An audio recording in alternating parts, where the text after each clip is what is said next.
America and to the republic for which it stands, one nation, under God, indivisible, with liberty and justice for all. All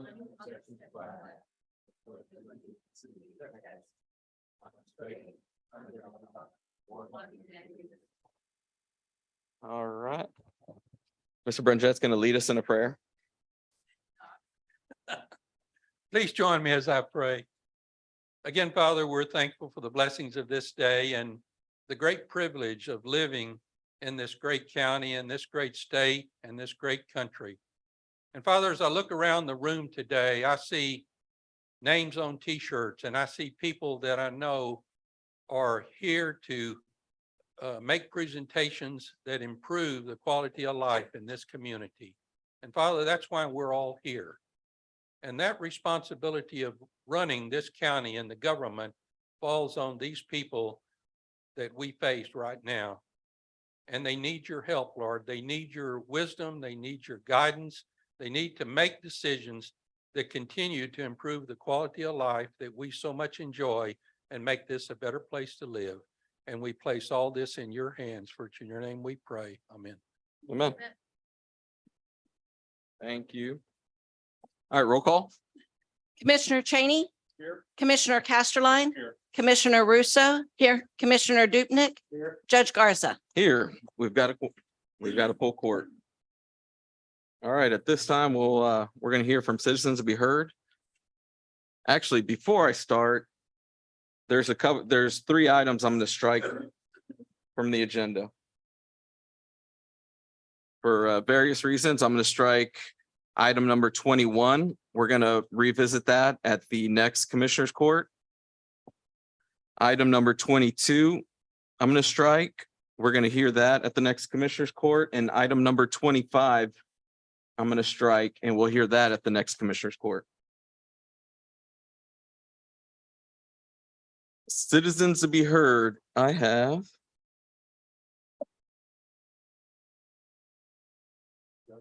Yes, sir. There might be a representative related to item 25. Oh, right, we talked about, Okay, yes, great. Thank you. thank you. Ms. Patel? Hi, good morning. My name is Biral Patel, and I am a wellness consultant for the South Territory with Texas Association of Counties. And this morning, I'm providing a brief overview of the TAC Health and Employee Benefits Pool, the purpose of it, and the benefits of being part of it, as well as a brief overview of the Healthy County Wellness Program. And I provided you a few flyers to reference. So we're going to start with the Why Counties Choose TAC HEBP flyer. So the Health and Employee Benefits Pool currently consists of 231 county and district entities. So that also includes navigation districts, drainage districts, etc. And the pool is county owned and county governed. It is governed by a board of 11 elected officials. And some of the benefits of being part of the pool is that the large size helps to negotiate the lowest rates, best discounts, and rebates to help keep costs low. And it also helps to spread the risk and provide financial stability. For example, there has been an average annual renewal for the pool groups over the past 7 years of 3.9%. And some of the trusted vendor partnerships that help with the claims administration and customer service include Blue Cross for the medical, dental, as well as the vision. And then the pharmacy benefits manager is through Navitus Health Solutions. Each pooled county is serviced by a team of an employee benefits consultant, wellness consultant, and employee benefits specialist who help with member education and customer service questions. And we also have a Healthy County Wellness Program that provides initiatives to help employees improve and maintain their health and keep claims costs down. And this consists of a variety of programs that can help address different dimensions of wellness, including weight management, chronic condition management. There is a telehealth program through MD Live. There is also a pain and injury treatment program called Arosty, and we have an employee assistance program that provides some counseling benefits as well to help address mental health. We also have a new wellness platform vendor called WebMD One. This will be a digital platform that will allow employees to earn incentives for participating in different activities, whether that is completing an online health assessment. There will also be habit trackers, fitness contests, and more. So that was a brief overview of the health and employee benefits pool. Again, you have your resource flyers here as well with additional information. Thank you. Thank you. Thank you. All right, and we got Deb Stevens. And ma'am, I know you're here speaking on item number 21. I'm gonna strike it. It'll be on next. Okay. Thank you so much. Yeah, I see you.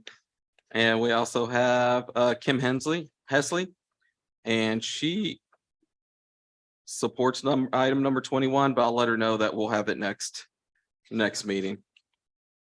That concludes our citizen to be heard. We're gonna move on to presentations. Item number 1 is a presentation by Public Power Pool P3.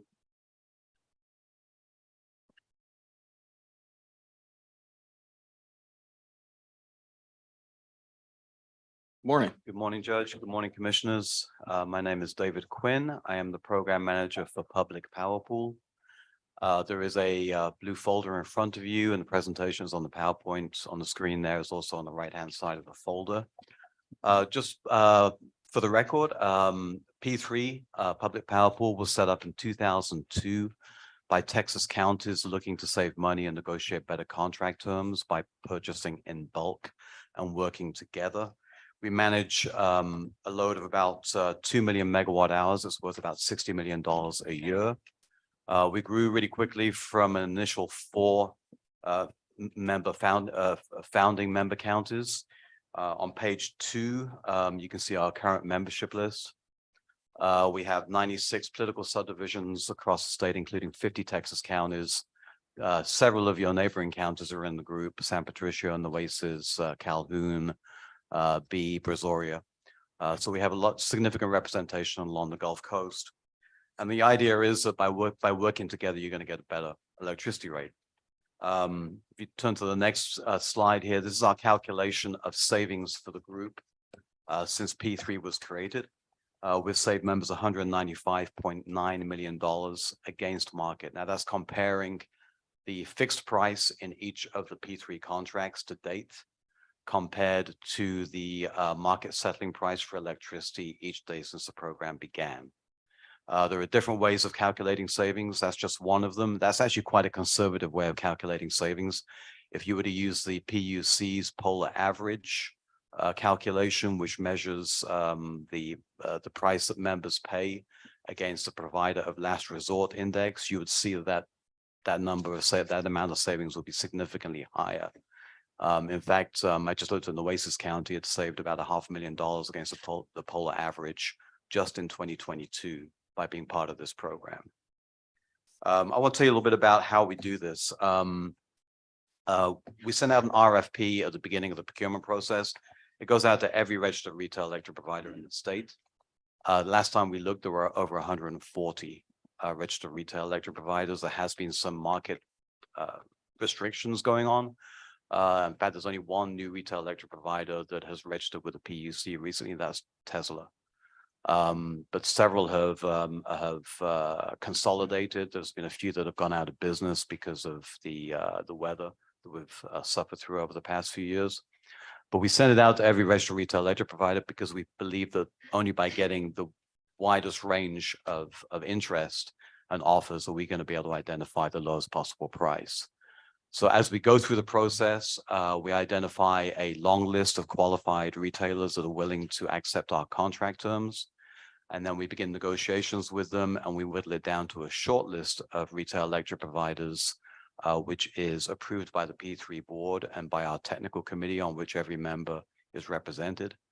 And then as we go through several rounds of indicative pricing, we test the market to make sure that the pricing actually is available. We want to make sure that the retailers sharpen up their models and really begin to compete. And then at a given date, with the approval of the P3 board, we go out and we request executable pricing from the shortlist of providers and identify the lowest and the best bid and award to that provider. The last time that we did this in 2022, October 26th, we awarded the P3 contract to MP2 Energy at a fixed rate of 5.74 cents per kilowatt hour. That was actually 1.5% below what our target rates had been for each of our members going into the procurement. And it was 26% below the maximum rate that we would have allowed under that procurement process. If we hadn't come in below that ceiling, we would have had to have scrapped the whole procurement and gone back to the beginning, started the process all over again to give members an accurate estimate of what they're going to be able to achieve as part of this procurement. One thing that we do over this whole time period when we are procuring is we're negotiating better contract terms. The P3 contract is the best contract in the business, and I can say that because we now have several imitators of some of the provisions that were put in our contract. Things like no swing. There are no penalties for over or under consumption. There's no minimum use requirements. If your bills are late or inaccurate for any reason, then we go after the retailer and we seek penalties from the retailer. And we've done that several occasions and awarded those penalties back to the affected member to make sure that members are getting the best possible service.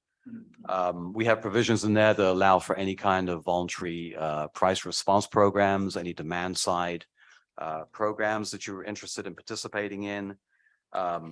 Any interest in green power, we can build that into the contract. So while we have a contract that 96 political subdivisions are part of, we still have the flexibility to meet the needs and policy interests of each individual member. If there's something that you wanted for us to include, if there's, say, for example, if the rest of the members wanted to go out 5 years and you just wanted to go out 3 years, we could do that.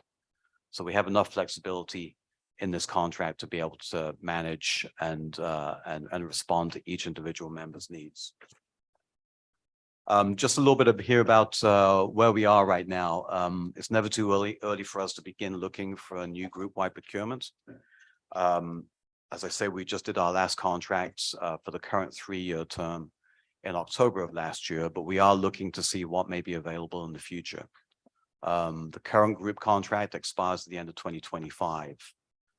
We are monitoring the markets, and as you can see here, the blue line at the top is the electricity price that's currently available for a 3-year forward term beginning in 2026. And that gray line at the bottom is the natural gas price. And there's been a significant divergence between electricity and gas over the past couple of years. We think it's going to narrow back. But if that blue line drops down to where the gray line is into that what we call the strike zone, then we will be ready to be back in the marketplace, because that's when we will be looking at a rate between 3 and 4 cents. And that would be in line with previous P3 contracts. That's where we would like to get. Obviously, we have no control over the markets. We're responding to what is available, but we think there's a good possibility that the electricity prices at top will begin to drop back down as we enter the fall and the spring. Can I ask a question? Absolutely. With the amount of industry and stuff that we're anticipating coming in the next 5 years, is that going to help us or hurt us as far as any benefit in being in any kind of plan? Because there's going to be some high energy demands on the next, decade. I think that's part of the reason why that electricity price is still pegged so high right now, given that it has traditionally followed natural gas pricing. It has separated itself away. And part of that is because of continued high demand, because of economic growth, people moving to the States, new industry, new demand.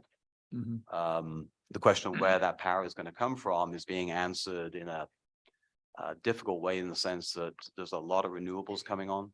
The market is choosing renewables as its go-to resource for energy production at this time.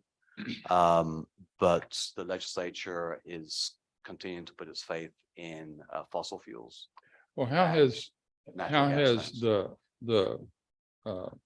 the new energy sources, how's that really affected us? Has it been a large driver in the electrical cost prices or? It has, and until as late Renewables. as recently as this spring, ERCOT was predicting that 100% of new energy generation in Texas was going to be coming from renewables by 2030.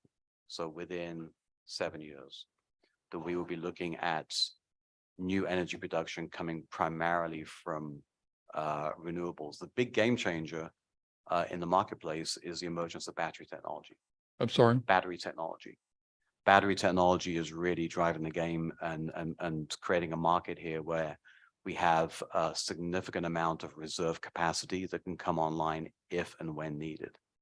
And that is only going to grow, it's going to grow exponentially in the next few years. And that really will help stabilize pricing. So should we want more windmills or less windmills?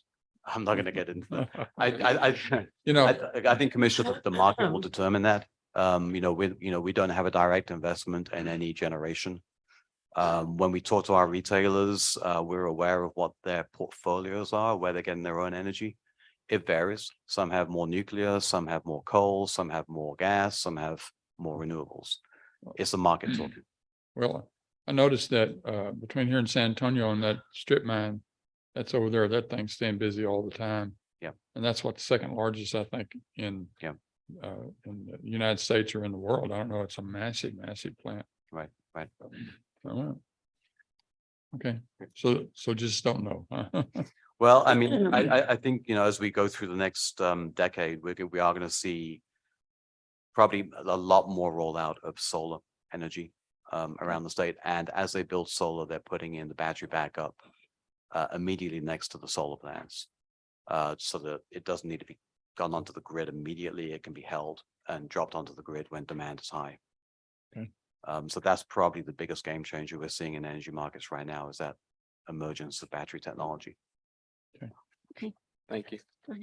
On the next page, if we ran some numbers to see how what we estimate a rate for Aransas County would be as part of the group.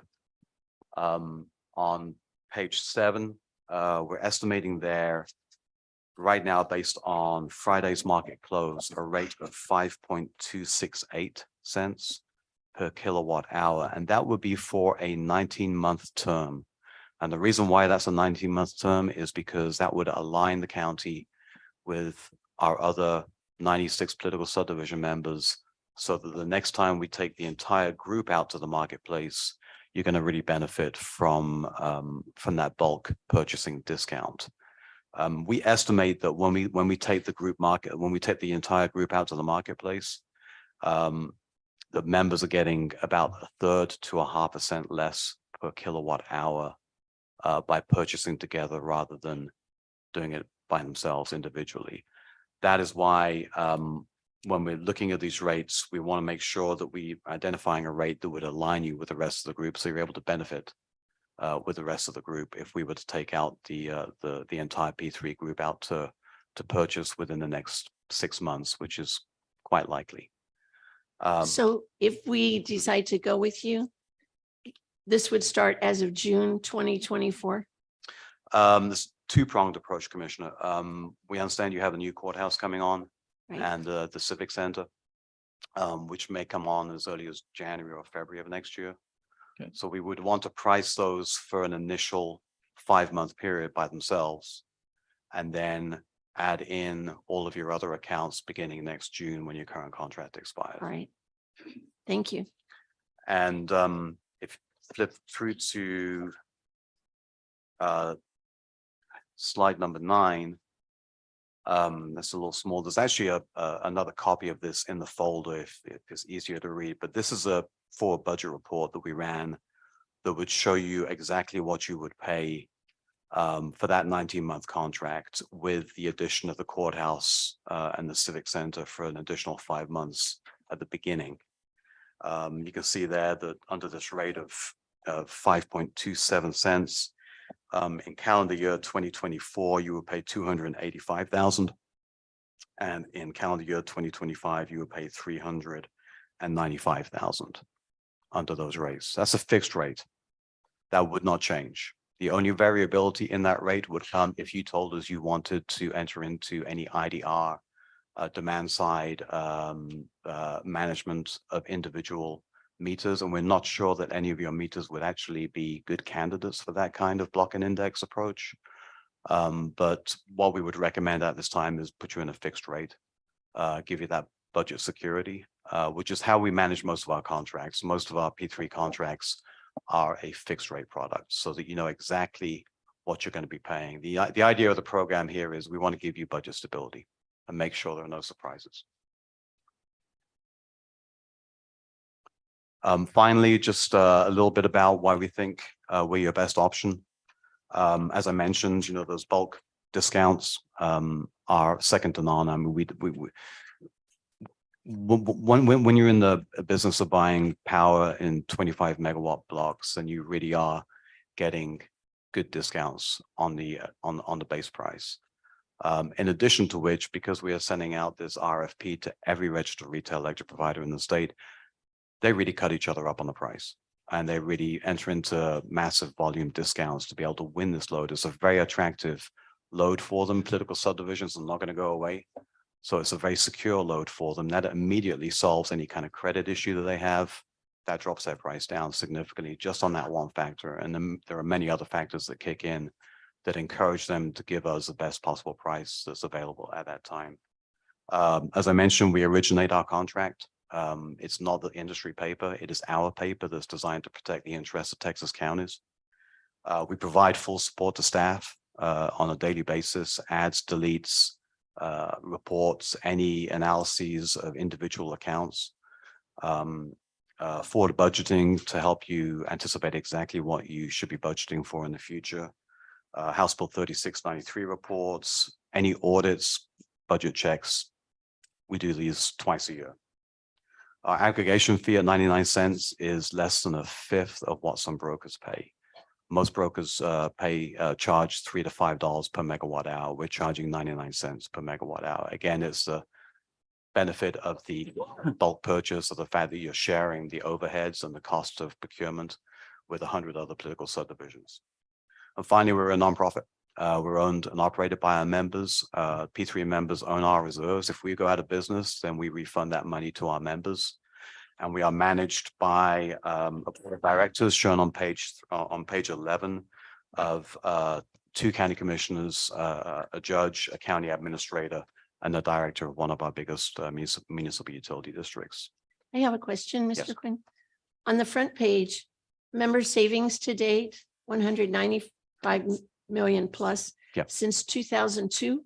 Yes. But on page 10, it says the program began in 2022. Oh, that's a typo. So which is correct? It should be 2002 on page 10. Okay, thank you. Yeah, we have awarded to 9 different retailers since the program began in 2002. All right, Yeah. thank you.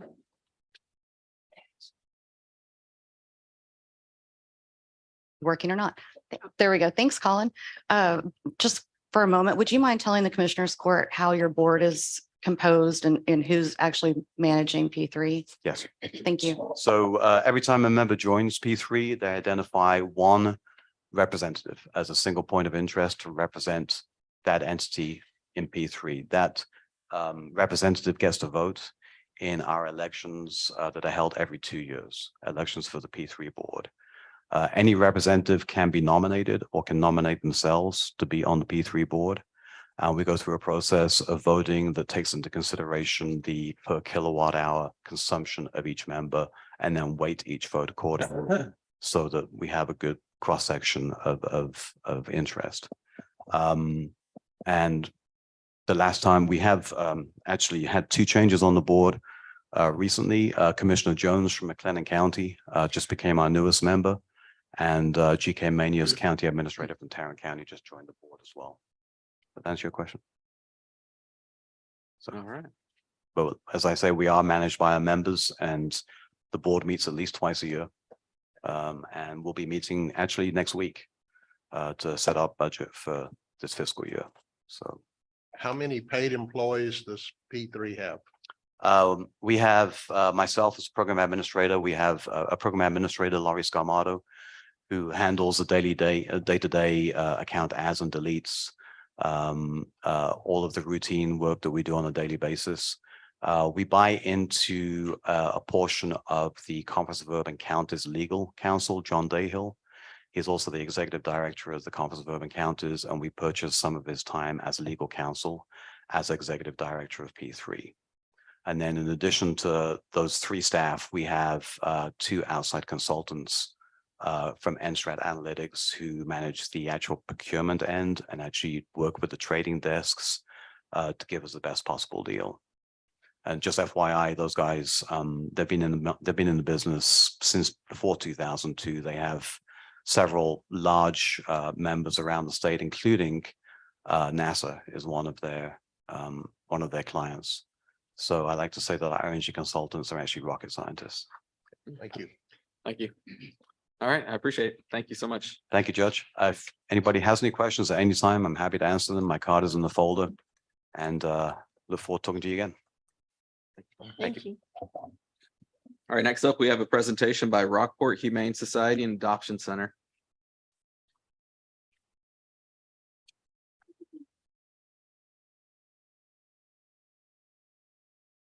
Morning. Morning. Thank you, Judge Garza and Commissioner Dupnick and Commissioner Castellan for letting us tell you about our organization. I'm Kathy Noble and I've been with the Humane Society as president for 21 years and recently I became chairman of the board. And I've worked tirelessly since 2001 to help end euthanasia in Aransas County. With our aggressive spay-neuter program, we have made a big difference in the euthanasia numbers, along with the help of Another Chance Rescue with their efforts. Oh, sorry. Our mission statement is the Humane Society and Adoption Center of Rockport Fulton is dedicated to promoting humane treatment of companion animals by providing socialization, food, shelter, and medical care in a comfortable setting until forever homes can be found for them. We are committed to an aggressive spay-neuter program to bring us closer to a no-kill community and county where every adoptable animal is part of a loving, responsible home.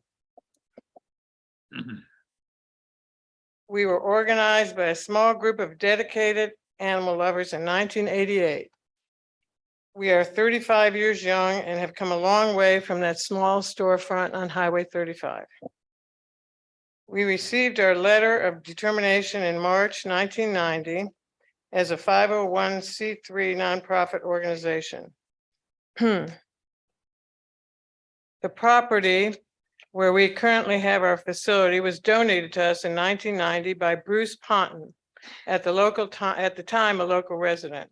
It's a beautifully treed 3.5 acre property with many live oaks, giving our yard animals much needed shade, especially during these hot summer months. Until 2012, we operated out of a small metal building at the rear of the property, housing approximately 200 animals. Half dogs, puppies, and half cats and kittens.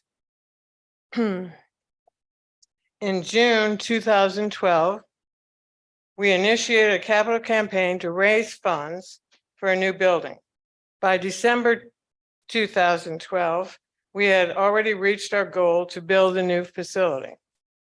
We began construction in January of 2013, and in September of 2013, the building was move-in ready. Our organization has grown exponentially since moving into our new facility. The old adage, if you build it, they'll come, has certainly rung true for us. I encourage all of you to come out and tour our shelter. I believe it's the best humane society on the Texas coast. And needless to say, I'm a bit prejudiced. In closing, I would like to say my proudest achievement since 2001 has been our success in lowering the euthanasia rate in Aransas County. In 2001, we were euthanizing over 1,500 animals a year. This year to date, it has been 12. That's over 99% decrease in the numbers. Thank you for your attention and time.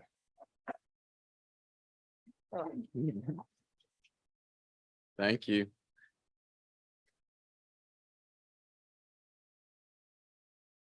Good morning. I'm Betty Hatman, and I started volunteering at the shelter in 2014 as a dog walker. Today, I serve as an advisory director and I chair the Education and Outreach Committee. As you can see from this slide, one of the main focuses of that committee is going into schools. Here we are with our shelter manager, Autumn, at Live Oak Learning Center. We also do other community events, such as we were here at a chamber after hours event. This morning, I'm just briefly going to discuss our organization and our financial structure. We're governed by a 12-member board of directors, 6 advisory directors. We have 10 standing committees, each chaired by a board member. We have a salaried shelter manager with 6 paid employees. And all of our employees, of course, but also all of our volunteers work under the direction of the shelter manager at the shelter.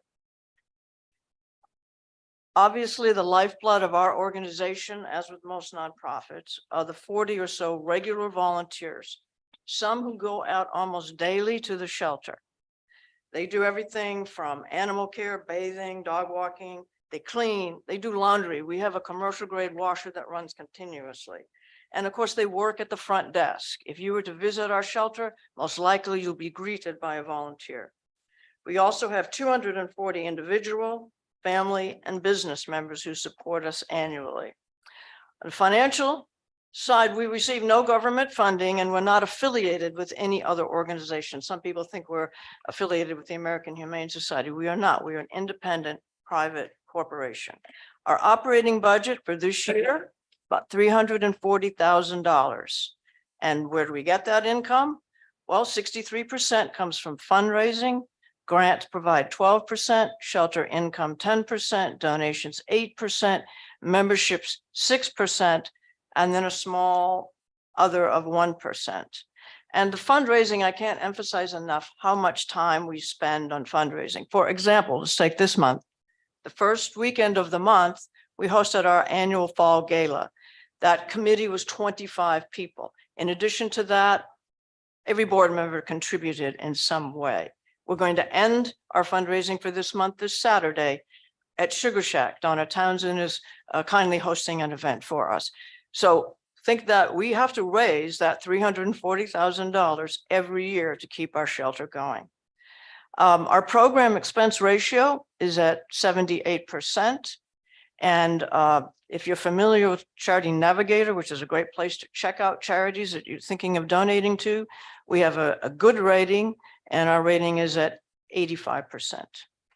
And now I'll turn it over to Autumn, who's our shelter manager, and can tell you more about what actually goes on a day-to-day basis. Thank you, Betty. Thank you.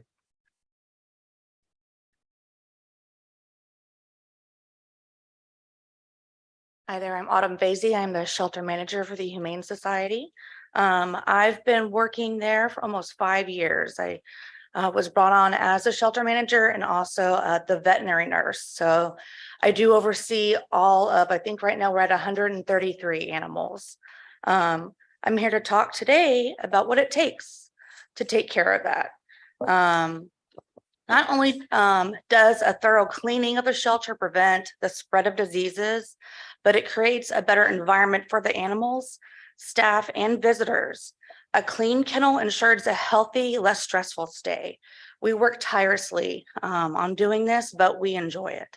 All dogs inside and outside kennels in the runs and yards are cleaned twice a day and as needed. I have a slogan, if you see it, you better pick it up. And then dogs are removed from kennels for cleaning. All kennels are disinfected daily.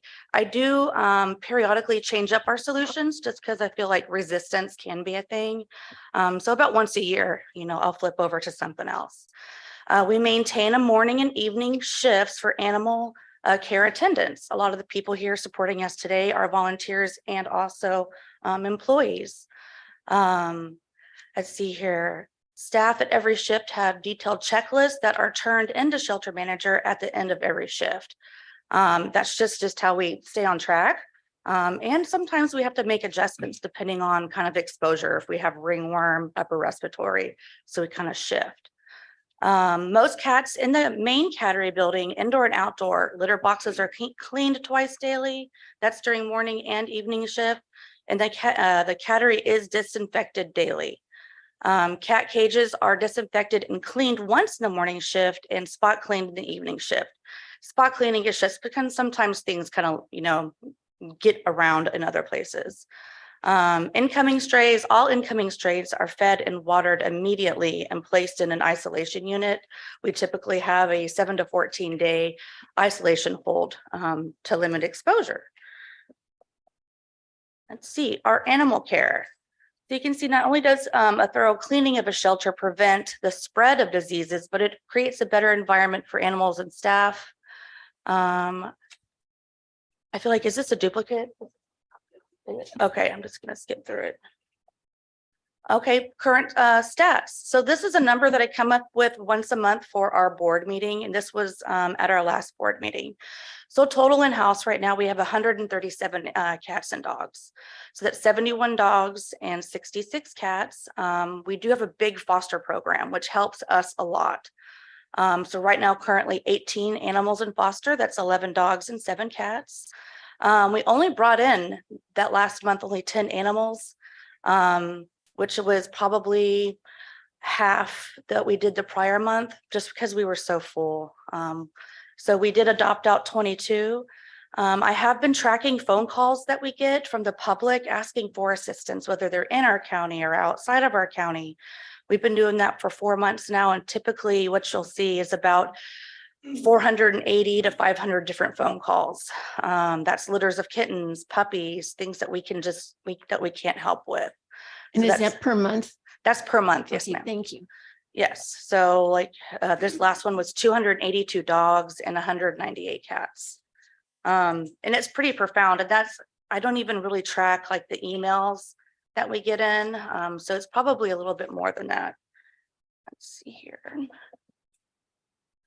This is a very, very cute picture of animals that are currently at the shelter. We try to help in every way that we can.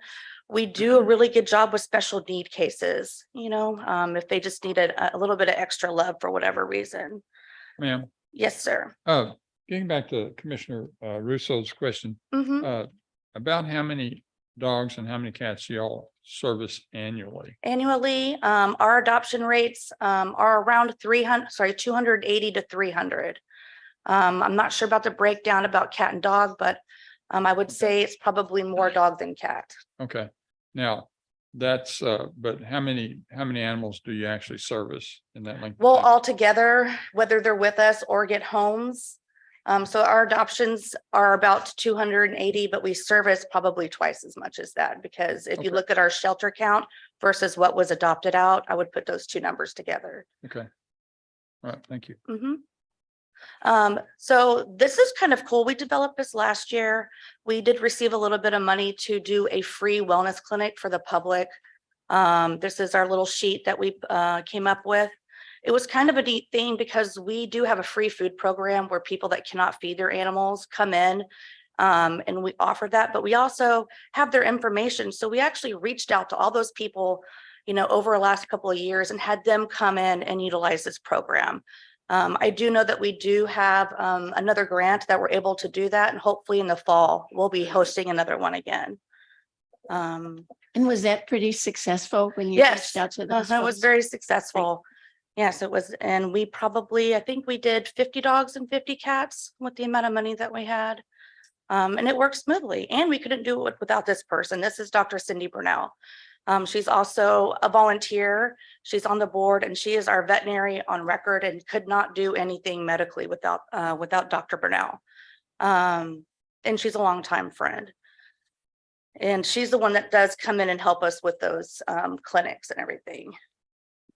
And then I think that's going to be it for me. I thank y'all for your time today.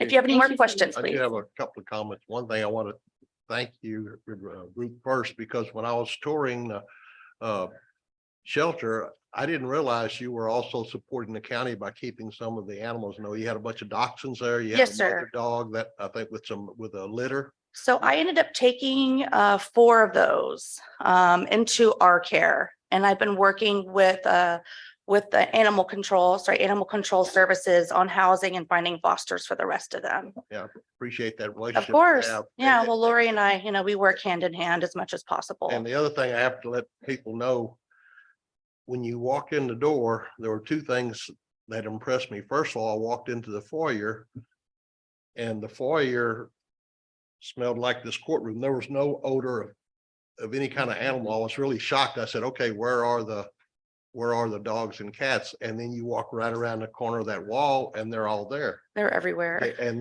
but the cleanliness of that location, and that ties into being sanitized and bacteria-free, was so impressive. The other thing, we walked in toward the whole outside area. There was, I was wondering whether the dogs were sedated or what, because they weren't going nuts barking. And Autumn and Miss Hatman explained to me that they're content, they're not stressed out, they're comfortable, and you can see they're even outside dog runs have a lot of room for the dogs. They're not what most people think a run would be. So it's so impressive the care they get. And just want to thank your group for that. Well, of course, and thank you for hearing us I today. think the county can really benefit from, your expertise. And Yeah. Wendy and I actually were having a conversation about that earlier, that I think their board agrees. There's a lot of things we can learn also from your board. Yeah, and I encourage everybody to come out and say hi. We have a tortoise that lives there and we have a couple of other animals. We don't just do dog and cat all the time. I know they have a turtle. We have a tortoise named Walnut. Yeah. Tortoise, I'm sorry. But thank you. very Okay, much. thank y'all. Y'all have Thank you. a nice day. Thank you.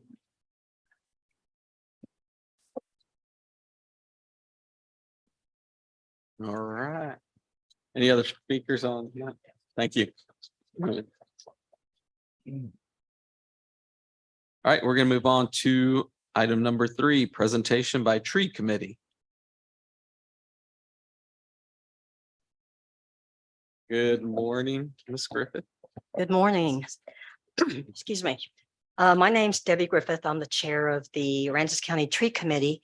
And today I want to give you a presentation to update you some about the tree committee itself and some of the work that we've been doing to come up and develop a new and revised tree committee, tree order that might be a little bit more effective and meet the needs currently. I'm going to admit that I failed a dry run of 15 minutes. So I have revised the presentation. The content is still the same really, but I have shortened some slides and I'll be glad to give you a revised copy when we're through. Okay, so first we're going to start with introductions. Okay, the tree committee was appointed by the commissioners and the judge liaison, and that is Vic Rhodes, Ed Hegan. You stand when I introduce you real quick. Ed Hegan, Shelley Steckler, myself, and then Betty Stiles. We also have a court liaison, which is Pat Russo. Our environmental health liaison is Elle Morales. Oh, there she is. Yes. And then our county attorney liaison from a legal standpoint is Jennifer Osteen. And so the tree order, as it's existed in the past, has always had a provision that the tree committee is to review the order annually and make recommendations, if any, to the commissioner's court. And what I'm going to do first here is let Betty Stiles give you a quick background of the tree order. This will be quick.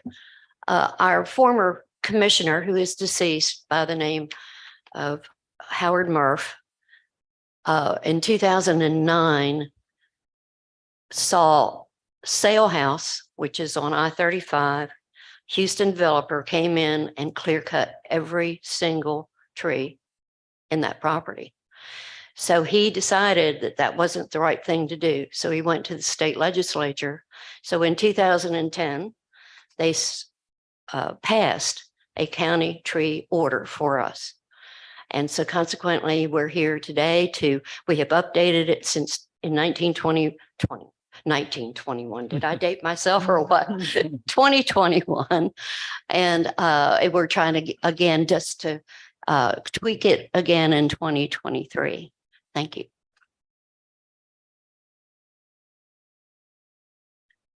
Okay, so what we're going to do first is really just kind of flip through some of the, we'll talk a little bit about our goals and then start flipping through what we believe to be key information about the tree order, and then get into our objectives and actionable items. Okay, so our real identified overall goals and mission really is to preserve as many live oak trees in the county as we can by reducing unnecessary and careless removal. For instance, like the clear cutting that Betty mentioned that's still going on today.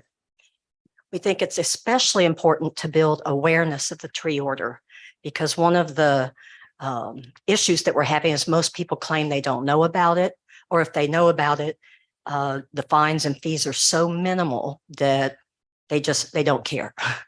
And then, so we really want to try to gain more compliance, and there's various ways we think that we can do that. And then kind of as a secondary effect would be to promote the benefits of trees and their importance to the county and the city. So just real quickly, some of the key components of the current order is it applies to 1 acre or more, live oak trees that are 6 inches or more in diameter at breast height. We'll use that word a bit. We call it the DBH. It's currently at 4 feet. So you measure the diameter at about 4 feet above the ground. 6 inches diameter is about a 19-inch circumference. Another key factor is that a property owner can remove up to 50% of the trees over 6 inches with an approved application. And environmental health has the ability to review those plans, the survey, et cetera, and then make an approval on it. And then they're gone. They can go do their work. And it also comes with an inspection as well, pre-inspection and a compliance inspection. So those that want to remove trees, basically for $100, they can take care of that. And then if a variance is required, there's other payments involved. Okay, now if there's more than 50% that the owner wants to remove, they need to request a variance. And with that variance, they basically meet with environmental health, the tree committee, and the owner, and they are to present a plan to us so that we can help determine, is there other ways that they can restructure or try to accommodate trees without it really jeopardizing their business or their home.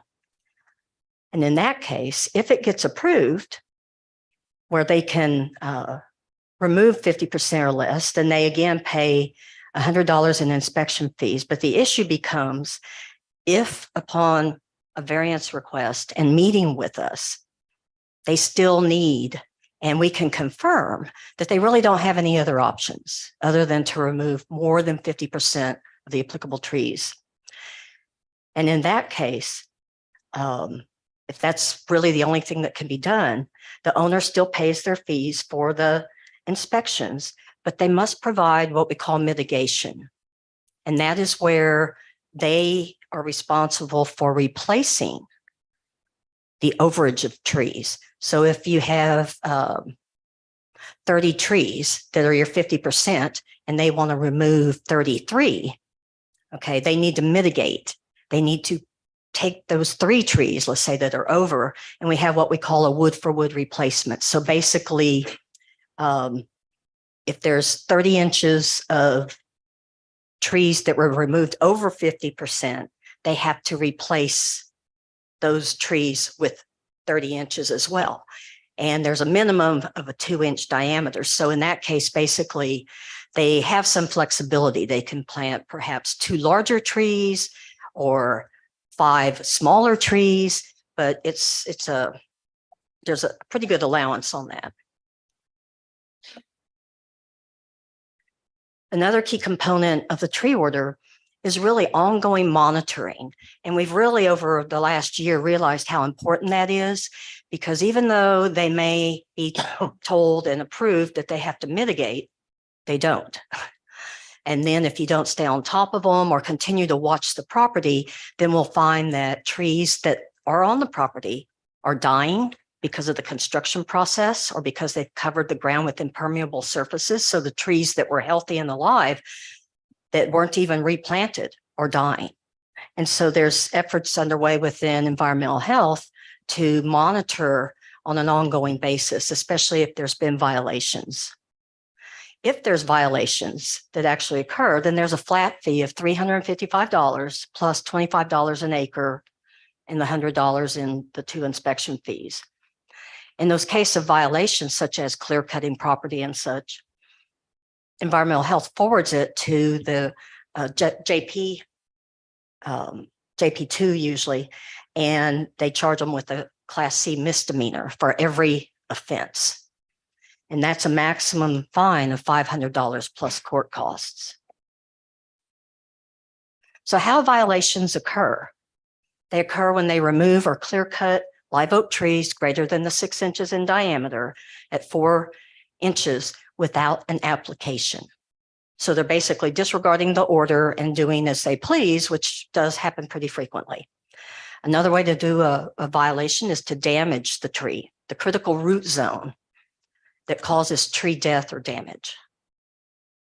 Or they cut very large branches, with their excavation machines or something. The other is not providing mitigation. So we've had a variance, we've approved it and acknowledged that they need more than 50% cut. But if they don't replace the trees, that's a violation. And basically, if any of these replaced trees or substitutions are dying or dead, and often that's because they don't irrigate. So this is some examples of violations. In the top left, you'll see that there appears to be a tree, and you'll notice that the root system goes out about 2 times, 1.5 times or more the canopy of the tree. So these examples are pictures of somebody off 35 who actually clear cut the property, save for 1 tree. And I think that tree is dead now, but you can see how they just go and clear cut. And this particular person was a repeat offender. They knew about the tree order. They had had a violation previously, but they went ahead and cut because the fines and fees did not change their behavior. It wasn't a deterrent whatsoever.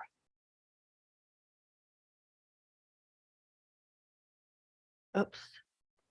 Press twice. Okay, this is another one that took place in about May or so of 22. It was a large property that was going to become a boat storage or RV storage. And on the left one, you can see how through the pre-development activity, they had heavy machinery that drove over and right next to the trunks. And then on the bottom and the right one, you can see how the trees that were remaining, the bottom one has a pretty severe cut in it at the bottom, but both of them, they have covered with like an impermeable surface all the way up to the base of the tree. It's going to die. And this particular owner was completely aware. They had done an application. We had talked to them about a variance, and they were fully aware of what the requirements were. So this also emphasizes the importance of these ongoing monitoring, because at the time they did not have to replace trees, but months later, they're dead. Okay, so let's take a look real quick at the statistics. From 21 to 22, there was a 450% increase in applications. A lot of that prior to 22 or even 21 was because of Hurricane Harvey. And then a lot of the trees were destroyed and some of them remaining there for a long time. So there was a 450% increase. It went from 4 applications in 21 to 22 applications in 22.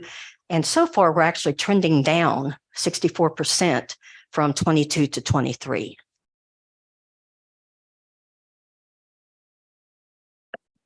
So of those 22 applications, one variance was approved, one requested a variance. It wasn't approved at the time, and they never followed up. And they have since made comments about selling the property, maybe buying more, et cetera. And that's an example of one that needs ongoing monitoring to make sure that whether they sell it, because if they sell it, the same requirements pass over to the new purchaser. There were 3 defendants that were issued 19 Class C misdemeanors. Valerie Gonzalez, who had the position in 22, said that there were 5, but I was only able to confirm 3. And those 3 defendants had 19 Class C misdemeanors. And those are the fines of up to $500. Well, those paid fines of $250 plus court costs, and the total paid was $3,586. They also paid fees of the $355 plus 25 an acre and the $100 for the inspection. So a real observation from this, and then speaking with the judge, everything, is that the fees and fines are not a deterrent.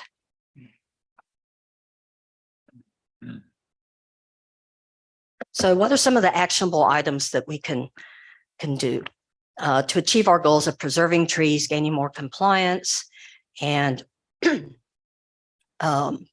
creating awareness? So we very definitely strengthened the content and language in the order. It is significantly different. Increase the fees where possible. Get others involved in the notification process right now. If no one tells them, the only way they know, unless they really approach someone and try to learn more, is through Road and Bridge, and a mention in their documents on the back page, very small, mentioning it to them. And then if they're going to get a septic system, they have to go to environmental health, in which time they take a look at it. Upgrade the administrative process with record keeping and revise a few things on the application packet. Okay, and then talking about significantly increasing public awareness, I'm going to let Shelley Steckler talk to you real quick about that. Hi, I'm Shelley Steckler. I am a representative of the Aransas County Tree Committee, City of Rockport Tree Committee, Parks and Leisure Board for the the city, also Aransas First Land Trust. I am here to give a presentation to you in regards to what we are actually doing to bring community awareness about our local tree ordinances. So about a year ago, I'm also a realtor. So about a year ago, I emailed out to all of the agents in the Rockport MLS, the current tree ordinance for the county and the city. We have been working on a billboard that says "Call before you cut." The Rockport, Fulton, and Aransas County and city all have tree ordinances. So hopefully we'll have those billboards put out soon. The billboard is actually going to be paid for through mitigation funds that the city is actually collecting. The city has a special tree committee fund, and with that money, we can replant trees and use them for media outlets for advocacy in the city and also in the county. So that being said, November 3rd through November 11th, we are going to be doing an Arbor Day celebration. It'll be the first Arbor Day celebration for the city of Rockport. At the kickoff party, which is November 3rd, we are going to have the city, the county, navigation district, and town of Fulton all plant a tree. So I brought invitations for everybody to come out to the event. This is a community event. It's free to the public to bring awareness about our trees, about the importance of our trees, and what we can do moving forward to help protect them. Some things that we would like to see happen is ideally if the county could also get a tree mitigation fund set up like the city does, then we could use that money to replant trees and to advocate to the community the importance of trees through social media, website, our county website, and ideally posters and other marketing materials around town. So with that being said, the Arbor Day celebration is November 3rd through November 11th. We would like the community to come out. We will be planting 63 trees throughout the community. and 6 of those will be planted at Tiger Field, 1 at the county airport and at a pathway sites. So I'll let Debbie finish up our presentation. Thank you, Shelley. Thank you. Okay. Do I have to stop or can I continue real quick? How much time? You got 2 minutes? No, I think I'm over. No, you Oh, are what over, I'm but I'm doing? telling you, you Yeah, got I'm 2 over. minutes. Okay. Well, thank you for listening to it. I will get you another copy of this presentation. It's a little more succinct, but it does go into some of the actual changes that we're talking about making, hoping that it'll make a difference. And I think that the strengthening of the language and the content and the definitions is really going to help if they obtain an application. So. Oh, last slide. And we had some alternate considerations too. That is an example of a really sad situation. When there's cutting and damage to what is the character of Rockport, Fulton, and Aransas County. And even though it may look like if they're cutting and removing and clear cutting off 35, that's all scrub brush, there's some really nice trees back in there. And we really want to do something about it to save the community. And our role as a Tree City USA, and also that's what draws people to Rockport and Aransas County. Thank you. I do have a Thank you. question, Judge. Yes, sir. How does the changes that you've asked us put in place compare to the city of Rockport ordinances? They are substantially less. And municipalities have much more freedom to create the rules and regulations than we do. So we did look at those and take them into consideration. And we all were reviewing them pretty much at about the same time, but we do have some limitations being a county. And Shelley can speak with that as well, because she's on the tree committee there, but it is substantially different. The fees are considerably higher, and they're really, I think, getting compliance and doing something about trees within the city. Thank you. Thank you. Sure. Yes. I believe the city of Thank you. Fulton or town of Fulton just enacted a tree ordinance a couple of months ago, maybe. Thank you. I don't want to add on more time, but I do want to say a couple of things briefly. The first is that fees that are in the tree order are not supposed to be a deterrent. The fine, once you get to court, is supposed to be the deterrent. The fee inside the order is our administrative cost for getting people out there and doing the inspections and whatnot. So just keep that in mind as you look at the changes that are being suggested. And I know this will come back on another agenda with a revised order for your consideration. Thank you. I asked a question about the order, something I never get into. Sure.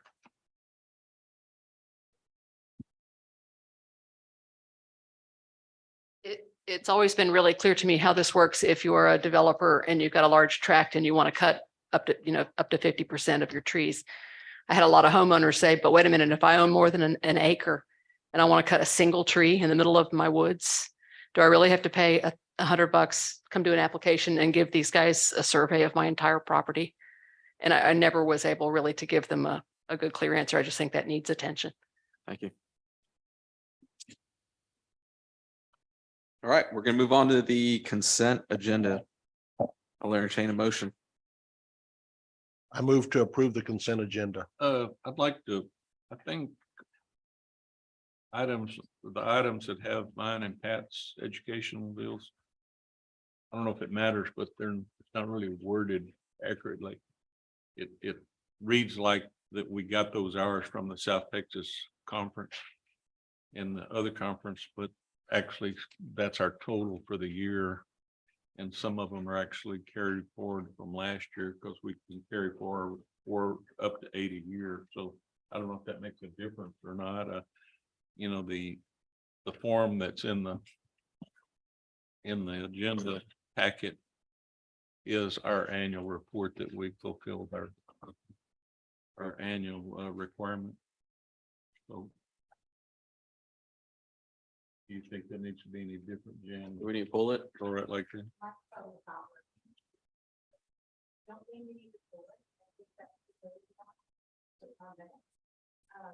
Please know that I worded that, so if it was a mistake, I apologize. I didn't have the breakdown of where the hours came from. Just that it was recently amended on that. So I think it's fine, as long as we, 2 minutes, but there's a little bit of a, clarification. All right. All right, we got a motion on the floor. Second. Got a second with some changes. Do the changes need to be in Pat's original motion? No? All right. I do want to acknowledge some donations. We got a donation of dog food from Todd Kosian. There's no dollar amount. There's a donation of $25 from Catherine Mann to Aransas County Animal Care. And there's a donation of kitten supplies from Karen Small for Aransas County Animal Care. I'll second it. Got a motion, got a second, and I would also like to call attention to an item that I had asked to have placed on the agenda. And I don't know how many people in here and how many people in the community look at the packet. But one of the things was the salaries that we are going to pay to elected officials.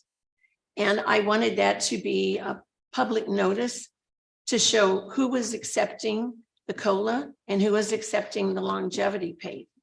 And I don't know if we have a slide for that, or if we have a plan to put this in the newspaper, but just to have it as part of the consent agenda and then it's put away is not what I had in mind. We didn't have a slideshow or presentation, and we did discuss putting the newspaper, but it would cost $1,000 to publish it, which is why we suggested putting it on the agenda instead. And now that you brought it to the attention of everyone, it could be removed from the consent item. Agenda and voted on separately, or if you feel like we've discussed it enough, then we can make sure we do it differently next year, or we can bring it back on the next agenda as its own item, whatever you prefer. I think I'd like to bring it back on the next agenda as its own item and make sure that we have a slide at least that will show the public what is being accepted, what is going to be paid out next year. we could do that. All right, Sounds thank good. you. So we'll table number 9. Table number 9. Second. Second to the table, number 9. All right, we got a second to the table. All right. Should we vote on that first before the consent agenda? Sure. Roll call on that one, or Consent agenda number 9, strike. Commissioner Cheney, Aye. Commissioner Casterline, Aye. Commissioner Russo, Aye, but I want it tabled, not struck. okay, and Commissioner Dupnick Aye. and Judge Garza. aye. 5-0, no opposition. Now we got to vote on accepting the consent agenda. Commissioner Cheney, Aye. Commissioner Casterline, Aye. Commissioner Russo, Aye, Commissioner Dupnick, Aye. Judge Garza. Aye, passes 5-0, no opposition. I move to approve order number 0-20-2023 in order of the Commissioners Court of Aransas County, Texas, entitled prohibiting outdoor burning for a period of up to 30 days due to the existence of conditions that had created a public safety hazard that would be exacerbated by outdoor burning. I'll second that. Got a motion, got a second? Any discussion? We're just extending this another 90 days because it's needed. It says that it's for 30, 30 I'm sorry, days. 30. But I've had some contact with the fire department and a couple other folks. It says in times of drought, that 30 days is not enough. So I wonder if we could amend that motion to say up to 90 days at court's consideration. I would think just come back at the end of 30 days and we'll do something. Okay. Yeah, we could do that. All right. Commissioner Cheney, Aye. Commissioner Casterline, Aye. Commissioner Russo, aye, Commissioner Dupnick, Aye. Judge Garza. Aye, passes 5-0, no opposition. Item number 18.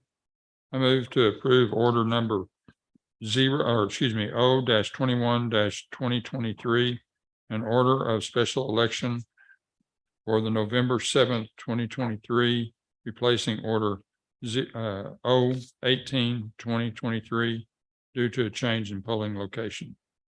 Second, Got a motion, got a second. Good morning, Mr. Stroud. Good morning. So since this election was last ordered in August, there has been an issue with one of our polling places and we're not able to use that building. And we are required to have at least one vote center per commissioner precinct.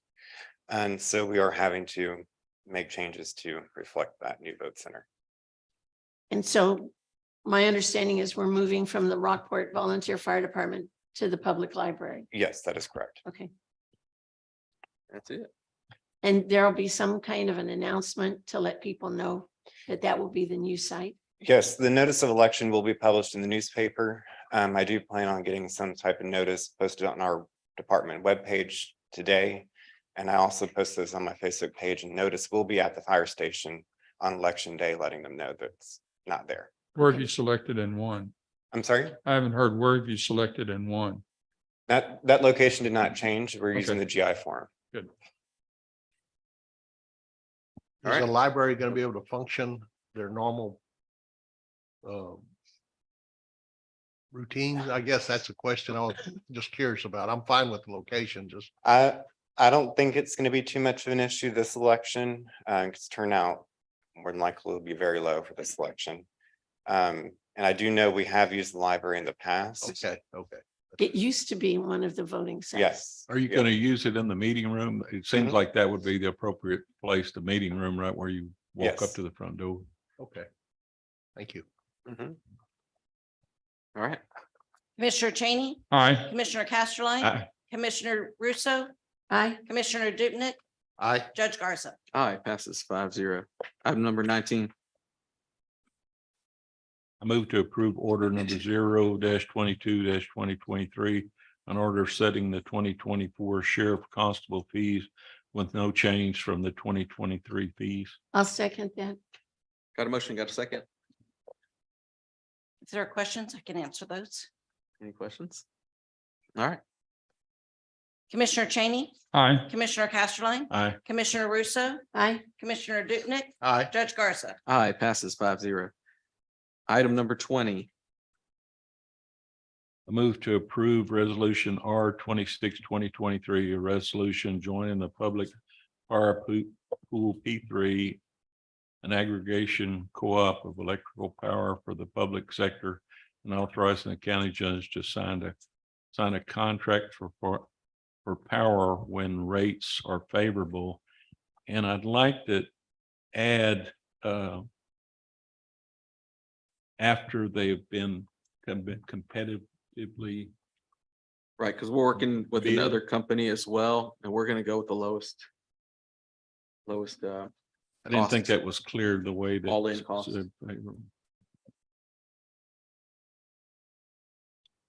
I'll second that.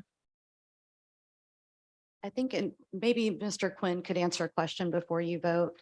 I wonder if they would be able to get pricing for us if we aren't obligated to go with them, should we choose a different provider or a different contract. Can you answer that at the microphone?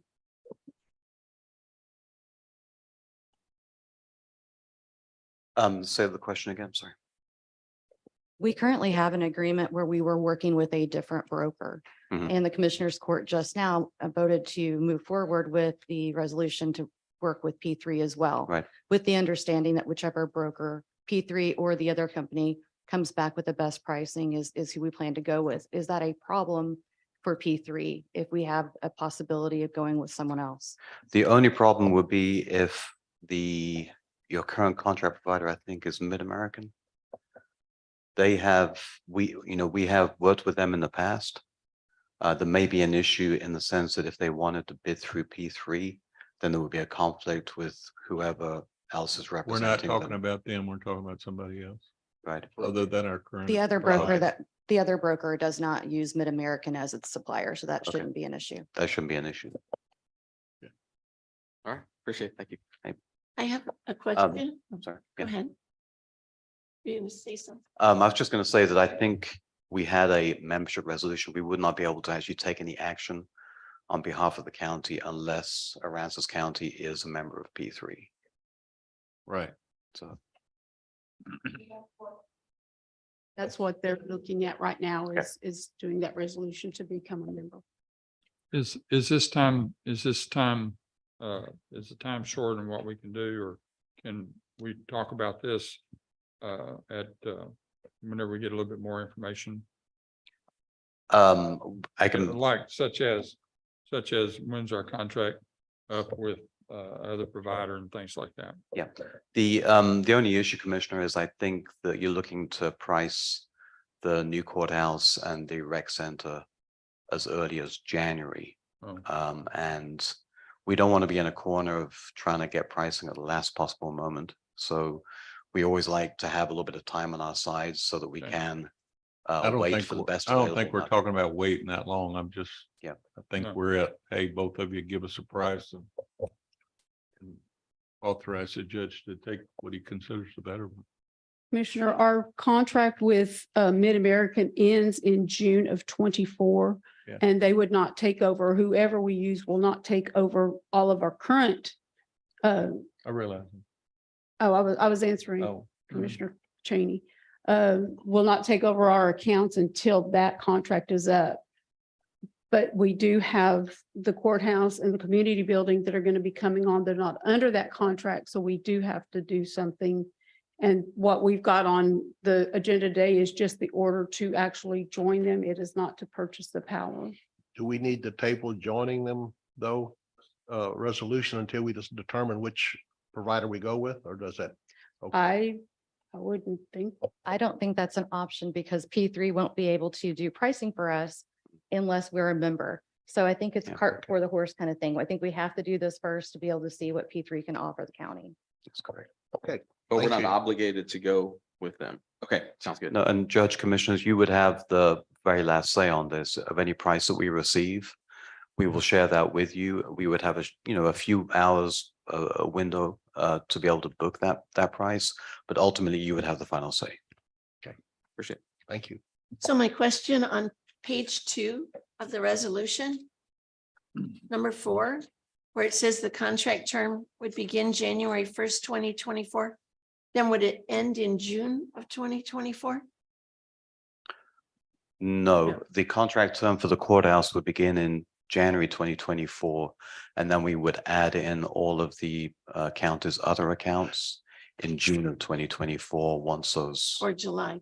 or June or July. Well, it's basically, yeah. June 24th, I believe, or Okay. June Yeah. 16th, something like that. And then what they had proposed, if we do choose P3, is for it to go through 25 and then become in line with their other contracts. So we would Right. be bid out for the same, at the same time.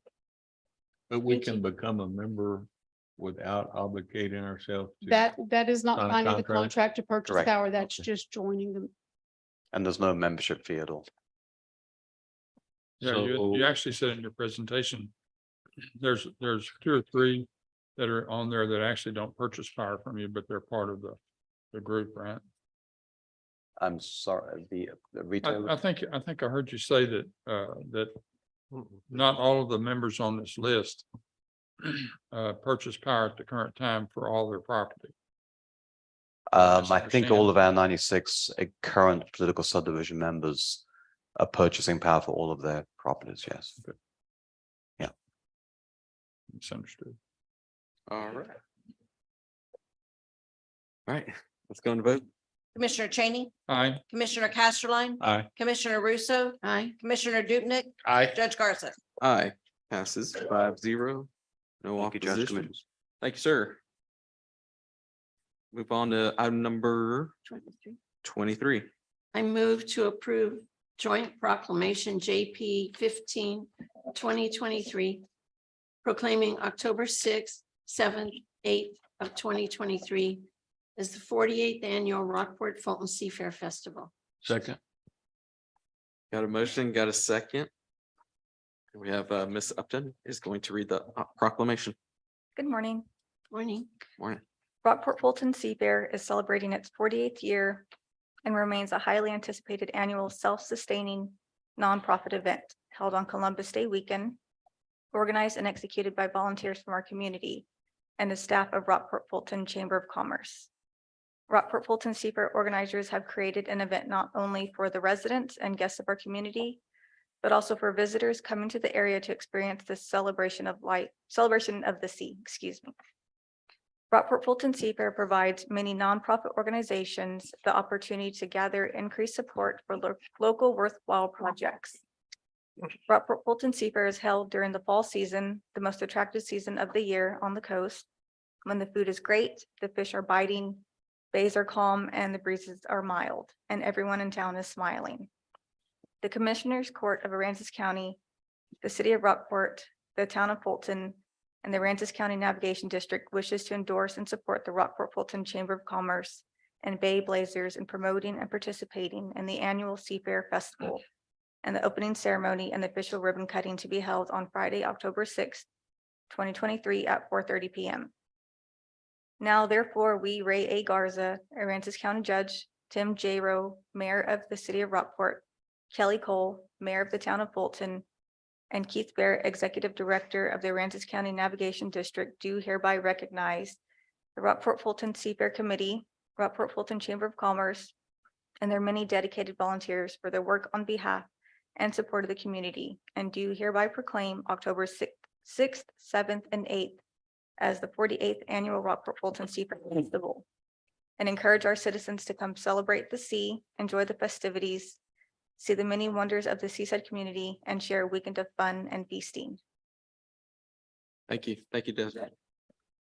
Commissioner Cheney, Aye. Commissioner Casterline. Aye. Commissioner Russo. Aye. Commissioner Dupnick, Aye. Judge Garza. Aye, passes 5-0. Item number 24. Move to approve the second quarter 2023 report of the Texas Maritime Museum. Second. Got a motion, got a second? Dr. Harkle? Good morning.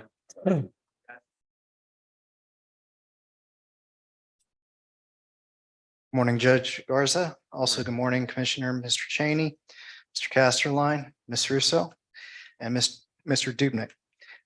Thank y'all for having me today. I'm going to try to keep this short, but as y'all, you guys know me better than that.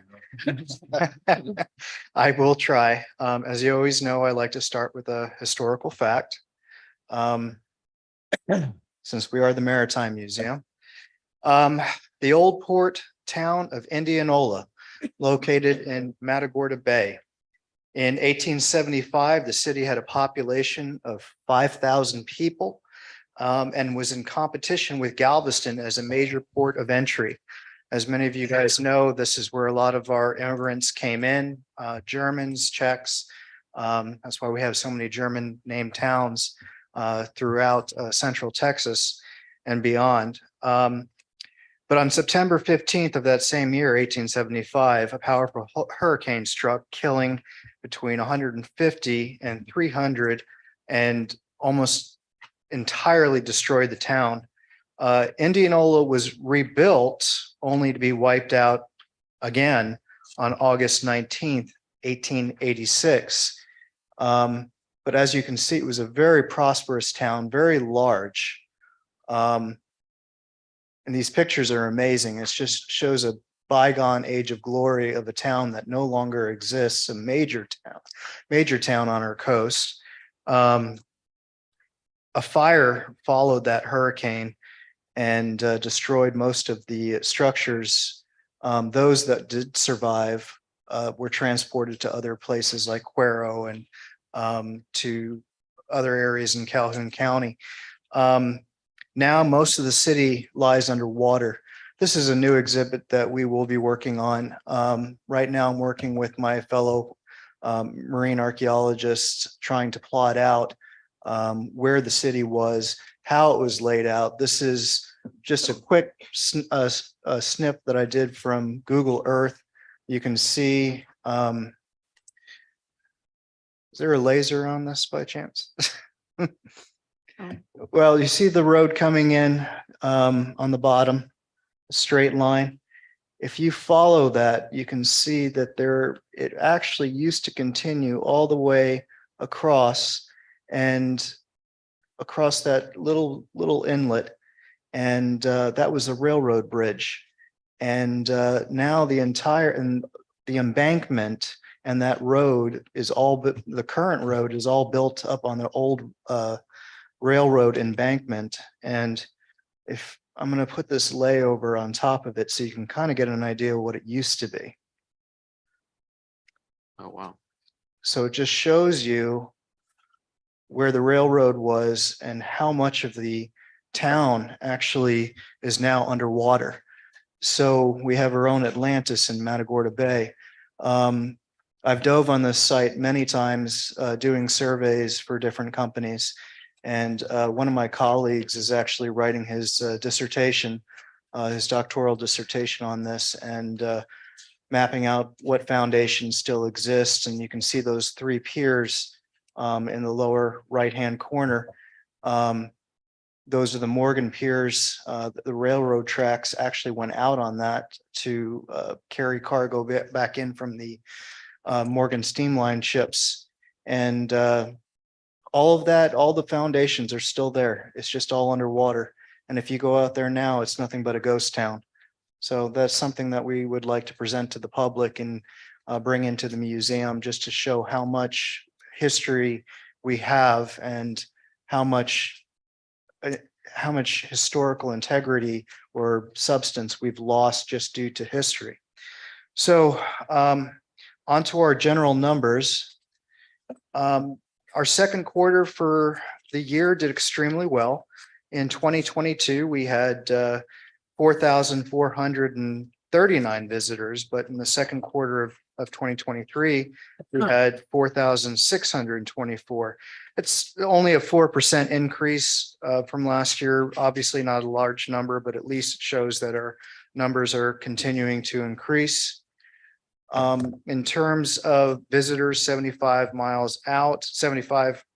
plus miles out, in 2022, we had 1,382 visitors from the second quarter of this year. From the same quarter, we had 1,917. So that's about a 39% increase. That's pretty good. And normally the summer increases in general, but with all the activities that are going on with the museum and with other nonprofit organizations and other businesses around us, it just helps to complement our numbers, because they're not just going to visit our venue or that somebody else's venue. They're going to visit all of us at the same time. So they're going to make the rounds. So we all benefit from this. So our attendance comparison between 2022 and 2023 is an increase of about 2,628 people, which is about 7.3%. So those are good numbers. We're happy with that. In terms of increasing numbers over time, I mean, we can go all the way back to 2016. You can see we had, almost 12,000 people. Obviously, we had a drop off in 2018 because of the hurricane, 2020 because of COVID. But then we've been steadily increasing over the last 3.5 years. And I was really proud of our numbers in 2022, the 13,000. And we're only in second quarter right now for 2023, and we've already got almost 8,500 people that have come in. I think this is going to be our biggest year yet in our 31 years of existence, I believe. I'd have to calculate that. But again, like I said, this is only first and second quarter. I think we're probably going to get up to at least 14 or 15,000 people by the end of this year. And then, of course, we have our lecture series and everything else that's going to start off in January. So those numbers are just going to go higher as we get into the next fiscal year.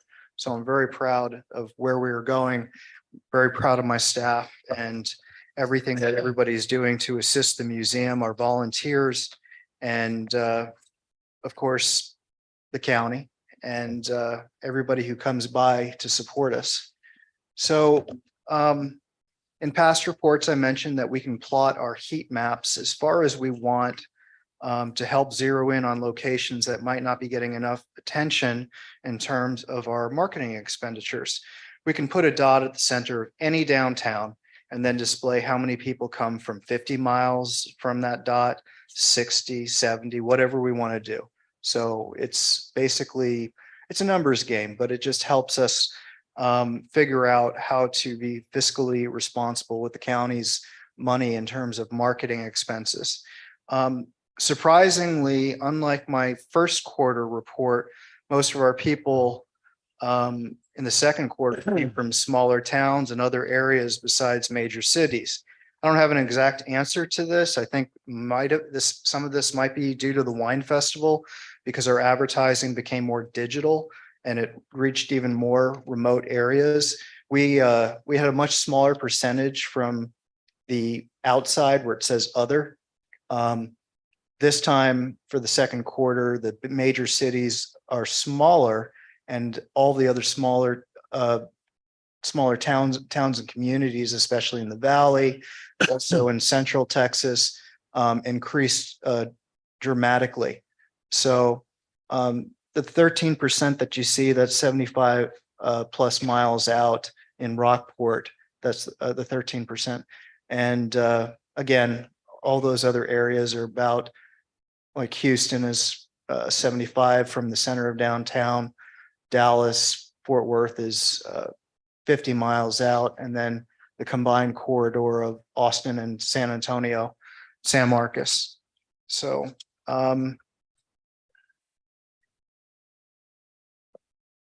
in terms of heads to beds, our numbers are increasing. They continue to go up. Proportionally, in first quarter, we had 3,590 people. This second quarter, we had 2,625. So 26% decrease. I think that's mostly because we had so many people coming to the wine festival, buying tickets online, and they were not reporting to us if they were staying in anything that would be applicable to heads to beds, because they're purchasing online as opposed to coming into the museum and filling out a survey, which is one of the first things they do when they come in the museum. That's how we collect our data. Now that we are not charging admission, people are more than happy to fill out these surveys. And so they come in, we say, how many people are in your party? Are you staying in one of these locations? And then we will in turn calculate if that is applicable to heads to beds, and we can present those numbers to y'all. So you can see that we are in fact making an impact on bringing people into town. And again, they're not here just for us. They're obviously here for other venues as well. In terms of this sheet, I have to apologize. I grabbed the wrong numbers. In terms of our expenditures, the support that the county has given us has been extremely helpful to our continued operation. I accidentally grabbed older expenditure numbers.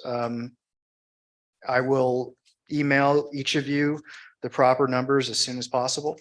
Upon your review, the museum respectfully asks that the county's granted budget expenditure costs remain the same.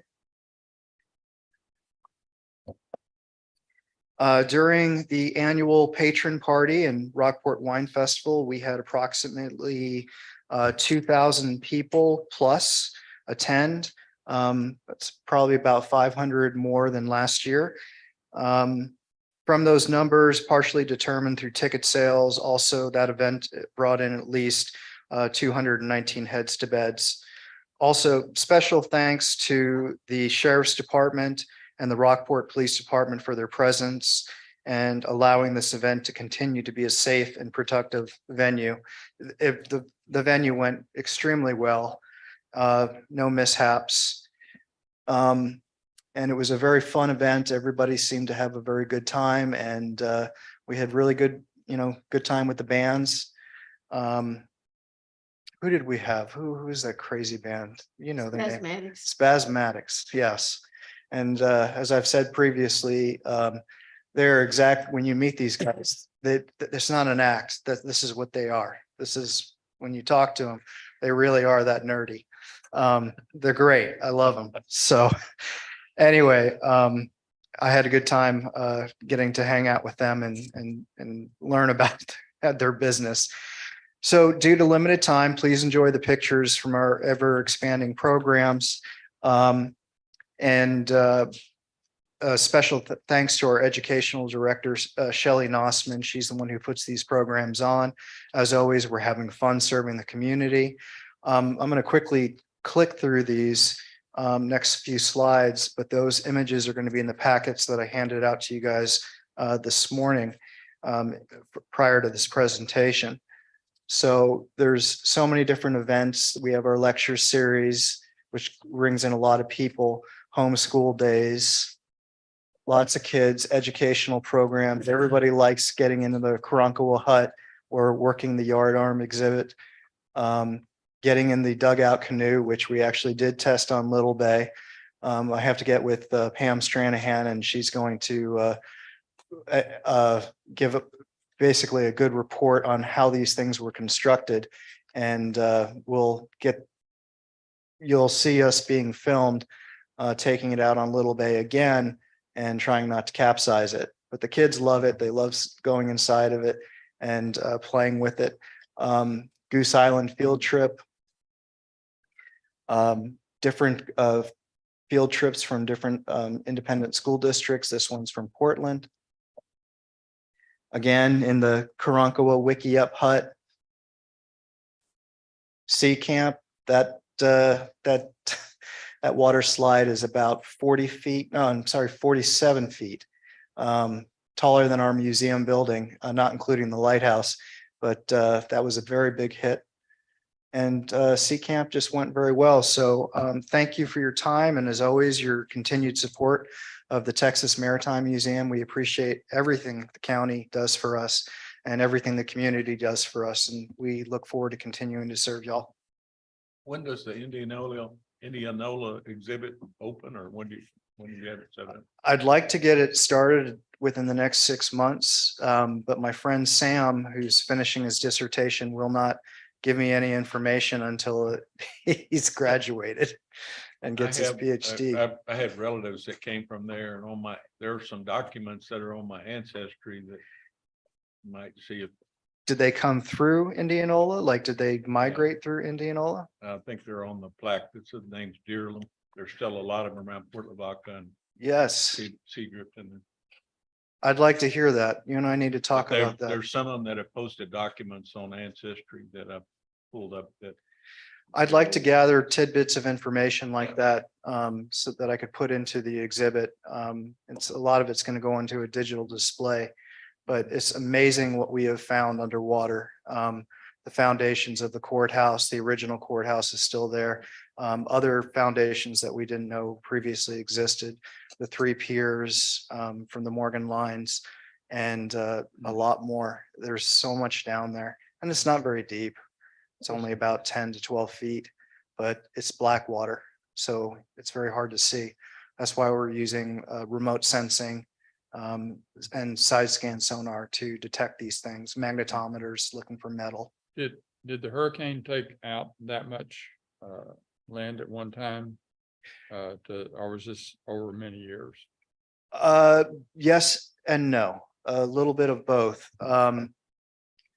So when the water came in, it never really left. So Powderhorn Lake and the rest of the area just became swampland. It went over. So it scoured. Yes, it scoured and it basically inundated the land, and it didn't drain out. Some of it drained out.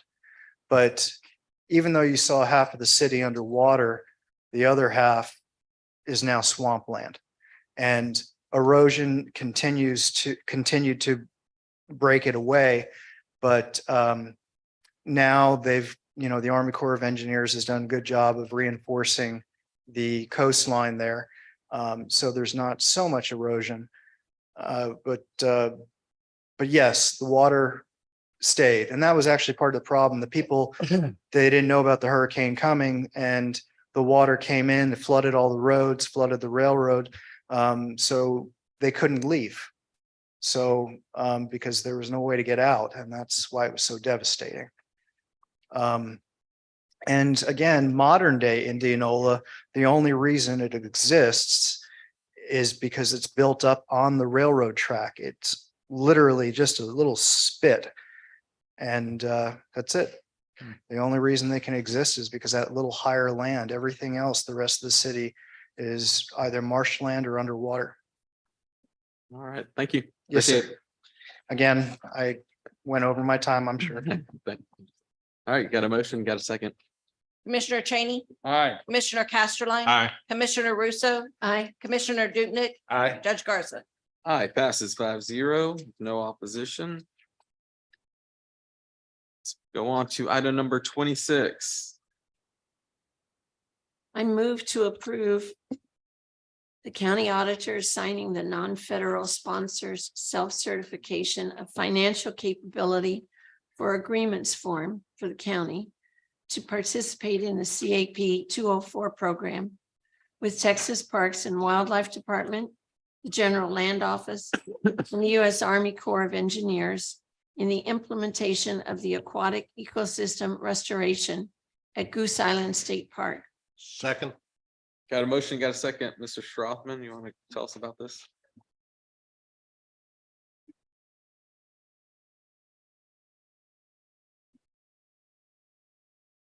Good morning.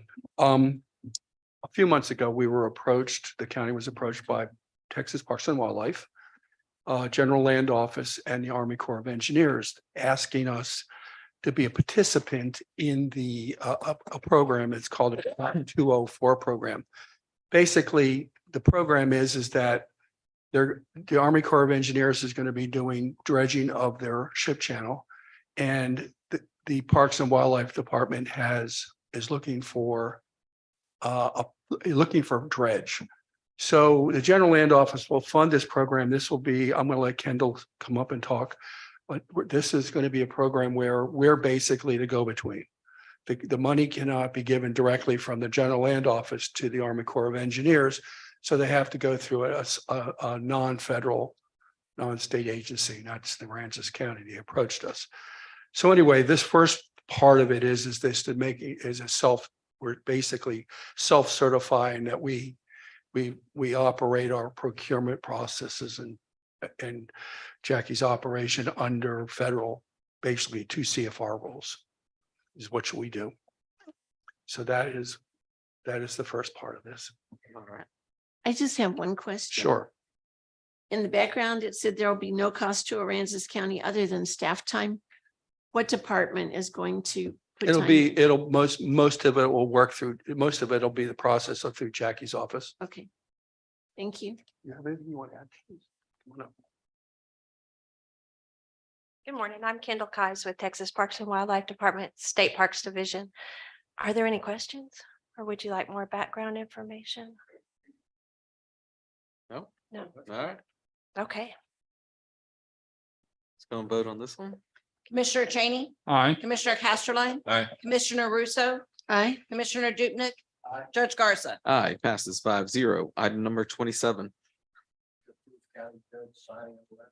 County participate in the CAP 204 program with Texas Parks and Wildlife Department, General Land Office, and U.S. Army Corps of Engineers in implementation of the aquatic ecosystem at Island State Park. I'll second that. Okay, I have a question. Sure. In that letter, there's a statement that there's a cash contribution of at least 5% of the total project cost. Aransas County is not going to pay that 5%. is it? Correct. Correct. Okay, who's going to pay it? The cash contribution will come from the Texas General Land Office. Okay, thank you. And What does the CAP stand for? continuing authorization program. Okay. And is that more where they're trying to relocate dredge spoil from the intercoastal? I'm Exactly. assuming they're- Mhm. Beneficial use of dredge material. Mhm. And I hope we'll see a lot more of that in the future. And where, I don't know if there was a map in here, where are you gonna put it in the vicinity of them? I did include a map. Might have, I just didn't see it. Okay. I can share that with you. Where it's needed. Mhm.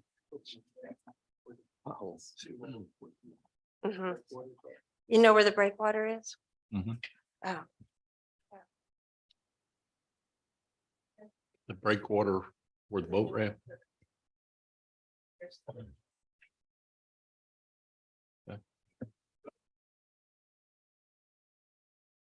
So exactly what are y'all doing there, Kendall? exactly. What are we doing there? Uh-huh. We hope that we've actually got more dredge material from the dredge project that's planned than we have space for. So what we Okay. hope to do is to use some more firm material to build some additional marsh cells. And we've got 2 marsh cells there now, just to the north of the breakwater. And those additional marsh cells will be filled with the more fine dredge material that's at the bottom of the, probably the GIWW right now. So we'll fill those 2 cells up, and then we would fill the existing 2 cells up as well. Is this is over close to the area that y'all bought several years ago? The old ranch? No. No, Am I- this is where- this is on the like this, east side of the highway, and it's on the south side of the park. So it's, So will they actually be like levees where you have a swirl area, yeah, exactly. and what elevation About Well- 3 feet above sea level would be the, might not be all at one time, might be over time? it will be over time. Once it gets started, it won't be too terribly long, but it may not start for a year, maybe even 2 years. And it'll probably take about a year to complete. We do have a cost estimate that yeah, thank you. The Corps of Engineers has prepared. That's it right there. And the total cost, the federal portion is 3.5. Is that a 3 or an 8? 3.5. 3.5 million from the federal. So that's from the US Army Corps of Engineers, and then 2.8 million from the Texas General Land Office. So those would be the total costs once it's all complete. Thank you. Mhm. Thank you. Commissioner Cheney, Thank you. Aye.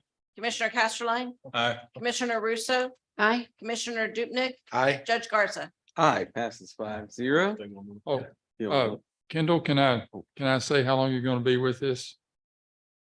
How long? How long you're gonna be involved with this as a Parks and- For the rest of my life. That's her life. Yeah, Kendall, I've known Kendall many, many years and she's always been awesome, but she's fixing to retire.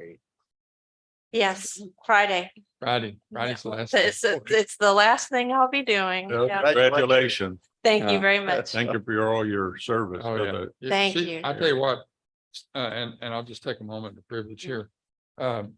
Kendall came to, whenever I was with the Mud District, Kendall came and ruined our life for a little while. No, but Dang. we were gonna do some things on discharge and it just didn't fit with the overall scope of what Goose Island was about and the Mud District too. And Ms. Stiles, whenever she was serving as commissioner, she brought that to everybody's attention. And we worked with Kendall and it came out very, very well. It really did. And it was because of Kendall's time and everything. And I want to personally thank you for that. Oh, thank you. It's always been a pleasure. This is a good opportunity for me to introduce Miss Kristen Eggers. Kristen's been working with me for about 1.5 years now. What'd She's you say our your name was? Kristen Eggers. Who's She's a Lamartian. You're not related to Gordon, or I'm sorry. used to be one of the local wardens' name was Gordon Eckert. You're not related to him. Oh, no, this is Eggers. It's Eggers. And so she's been here for about 1.5 years now. She's the Habitat Conservation Coordinator, and she will be taking over, at least in the interim, Good. all of the projects. Good. And I'm not going anywhere, so I hope to see actually more of you all. I'll be a very active volunteer in the near future. You want to be on tree committee? Yeah, maybe. Betty's, yeah, she's one of the people I was gonna let know that I was retiring and see what I could do for the next Good. step. So, Talk to her, Betty. yeah, I will. So thank you all. Thank you. Nice to meet you today. Nice to meet you. Nice too. to meet you. All right, guys, I'm kind of embarrassed. I pounded a lot of water this morning, so I gotta take a 5-minute recess. Thank you. Thank you.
All right, it's 10:57. I'm going to go ahead and call us back into order.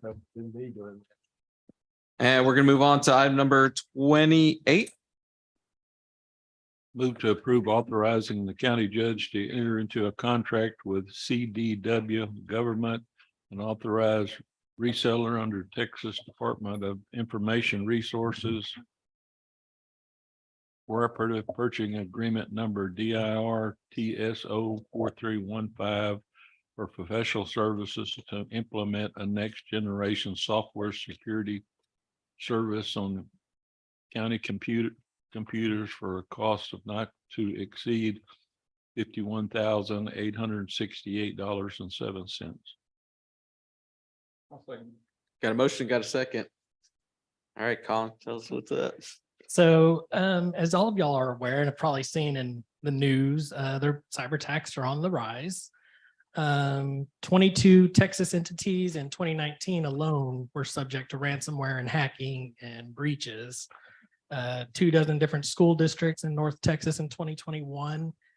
And as recently Caesar's Palace and MGM Grand, large corporations with billions in IT infrastructure got hacked. So part of this is our infrastructure needs to be upgraded. And as a part of a layered approach, we are upgrading both the software on the end computers and then the next couple items that cover the hardware parts of the network for security purposes. And this is all within budget from, This is currently in budget for this year.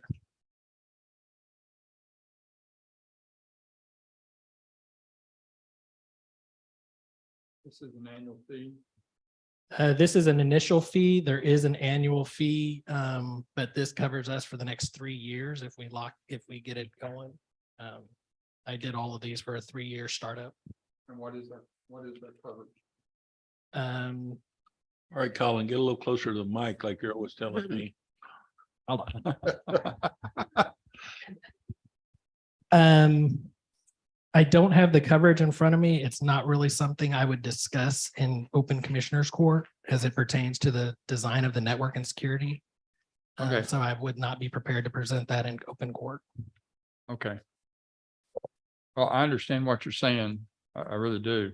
But is there a way that you can convey to the court the cost? Because I hate to start something that's done to be $2 million or something. So this is a complete turnkey. It is not. Let me rephrase my statement. Is there a way that within the open meetings issues that we can either discuss this in executive session, or you can personally visit with each of the commissioners and give them that specific data? We can't today. No, I know, but this We is could potentially have a executive session with computer security issues at a later date, at a later meeting. But today it's not posted that way. And as far as him visiting with each of you, that would be a potential walking quorum issue. Okay. So we can't do that either. I wanted to ask a quick question. When you said this is a 3-year agreement, the $51,000, is that an annual cost for the next 3 years? Or is that for the next 3 years, all in one price? That's all in one price. Thank you. Oh, okay. Okay. I think that's what he was asking. Yeah, Okay, for yes, sure. that 51 is for now for 3 years. Because on your quote confirmation, it does show subscription license is 34,000. And then technical support services are 17,000 plus, which sum to the amount you're asking is 51,000. Correct. Okay, thank you. You're welcome. And how is this different to what you're doing right now? It's a different vendor. So our current software program has been bought out by several different vendors, and the support for it has really tanked. I don't trust it as much anymore. And I think it's time to go with something that my counterparts and other entities of the city of Rockport's deployed this, San Patricio and other counties surrounding us have also deployed this similar solution from the same vendor. Okay. And so Are you going to drop that other vendor? we are going to drop the other vendor. How much do they cost? What? There's savings? currently initially, when we bought it, was about this price, and then it went significantly down for the maintenance and technical support to, it's only a few grand a year for maintenance and support. But the initial purchase, which is included in this price, is our startup cost plus annual for the next 3 year, all in one. And this is not a one-time install and then come back 3 years later and give us an update. This is constant. In Monitor. 3 years, we will have another up on this, but it will not be this amount. It'll be a significantly lower amount come the 3-year re-up. Because the 3-year renewal would be for maintenance. Correct, maintenance and support only. Right. All right. Any other questions? Okay. Commissioner Cheney, Aye. Commissioner Casterline. Aye. Commissioner Russo, Aye. Commissioner Dupnick, Aye. Judge Garza. Aye, passes 5-0. Item number 29. I move to approve authorizing the county judge to enter into a contract with CDW Government, a FortiGate authorized reseller under Texas Department of Information Resources, Cooperative Purchasing Agreement Technology Sourcing Office, contract number DIR TSO 4315 for replacement of physical network security infrastructure components in the amount of $58,954.59. Second. Got a motion, got a second? Colin? So this one is kind of a carry on of the previous item. We are replacing a physical hardware firewall device on our network that will improve our intrusion detection, posture, prevention, and other security levels on the network. This is our first line of defense on the network for threats coming in from the outside, as well as threats coming in from inside going out. So. And you noted that you think this hardware will last 7 to 10 years. Correct. Okay. I had a question about this. So, like, we use our personal computers at home, and even though there's a firewall when we're handling county business, something could come in on our private email, and will the county system also protect that? And if you don't feel like answering right now, that's fine. So as far as your personal computers go, this will not extend to. No, but could it affect the county system with the county firewall in place? That'll save that, right? That'll keep that from happening. That's not something I can really expand on right now. Okay, well, that's fine. I think the answer is yes. The firewall works both ways with incoming and outgoing traffic. So if you had a virus and you got on the county system from your personal computer, the firewall should keep our system safe from whatever your computer has. That was my question. Yes, and thanks, Jen. Thank you, Jen. All right. No further questions? Aye. Commissioner Casterline, Aye. Commissioner Russo, Aye. Commissioner Dupnick, Aye. Judge Garza. Aye, passes 5-0. Item number 30. Move to approve authorizing the county judge to execute a professional services contract with CDW Government, an authorized seller of Fortinet under the Sourcewell Cooperative Purchasing Agreement 081419 to implement, configure, add, deploy, and new network security infrastructure pending successful negotiation with the county attorney's office and for the amount not to exceed $21,000. Second. Got a motion, got a second? So this item is for professional services from their technical engineers and to actually look at and examine our current setup and replicate that configuration as well as improve upon it for today's best practices and to turn it all up for us to get it all implemented to current standards. So this is just the professional services components to implement both of the two previous items. And I know it says pending successful negotiations with county attorney's office. Could you explain that? Is that the contract? So I haven't given them the scope of work yet for this, as we were still working on getting the scope of work, but I wanted to, once we get the scope of work sorted out, then I would turn it over to Jen to look at and make sure that the legal terms and parts are agreeable for the professional services, that we all agree on those legal terms but we had already had a professional services cost of not to exceed established. So I wanted to get that so we could continue working on the scope of work, as well as then let Jen's office and Amanda's office work on the. And what would be a projected time frame for completion? Do you I'm think? gonna say, once we get everything said and done as far as ordering the hardware, so we have a little bit of lead time from once we order the hardware, that we'd be probably a November, December turnaround as far as getting it all implemented. So we've got a little bit of time to work out the scope of work components of this proposal. And in the meantime, Colin can go ahead and send me everything else, and I can get started on that review. So by the time they have their scope put together, we should be good to go. It will all be spent in this year's budget. It will be spent in this year's budget. Okay.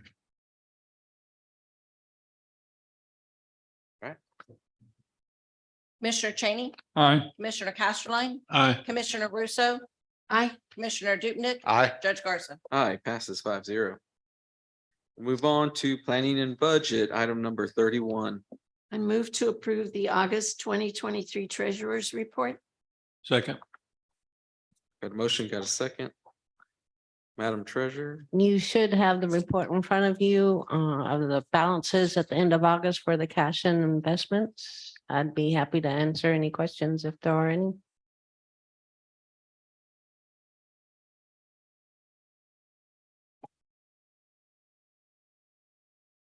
All right. Commissioner Cheney, Aye. Commissioner Casterline, Aye. Commissioner Russo, Aye. Commissioner Dupnick, Aye. Judge Garza. Aye, passes 5-0. Item number 32. I move to approve updating the Aransas County court calendar and list of paid holidays to include Juneteenth. Is that in addition to or changing another day out or That's 2023. do what? No, finish the motion in I 2024. think you just showed- In 2020. We need a second. And we need a second. Second. Got a motion, got a second. Good morning, Ms. Upton. Good morning. So if it's going to be an addition or replacing, that's something for us to discuss. But I would like to read a brief history on Juneteenth. So since 1866, Juneteenth has been celebrated where it originated in Texas. This date, sometimes called Freedom Day or Emancipation Day, commemorates the end of slavery in the United States. While President Lincoln issued the Emancipation Proclamation in January of 1863, it wasn't until June 19th, 1865, that Major General Gordon Granger and 2,000 soldiers marched into Galveston. A week after it was captured by other Union troops, Granger announced the end of the war and the end of slavery. In part, Granger stated, "The people of Texas are informed that in accordance with the proclamation from the execution of the United States, all slaves are free. This involves an absolute equality of personal rights and rights of property between former masters and slaves, and the connection here existing between them becomes that between employer and hired labor." Historians have observed that Juneteenth remains significant because it is one of the earliest continuously observed holidays that African Americans have established in the United States. It signifies that the African American population, that America is the land of the free, and that the fight for equality is ever present and ongoing. As explained by the National Museum of African American History and Culture, Juneteenth marks our country's second Independence Day. Juneteenth, or Emancipation Day, has been a Texas state holiday since 1980. As of May of 2023, at least 22 states and the District of Columbia have observed Juneteenth as a paid holiday. Juneteenth National Independence Day was established as a federal holiday on June 17th, 2021, and staff recommends approval. Thank you. I am against adding another holiday to the schedule. Possibly replacing a day. And to be honest, I am offended that this is brought before us when we have just gone through the budget process and we're looking at trying to be conservative. And this would add another paid holiday to the schedule. When we're telling the constituents that we are trying to be as conservative and thoughtful with their money. I don't think that this supports that statement.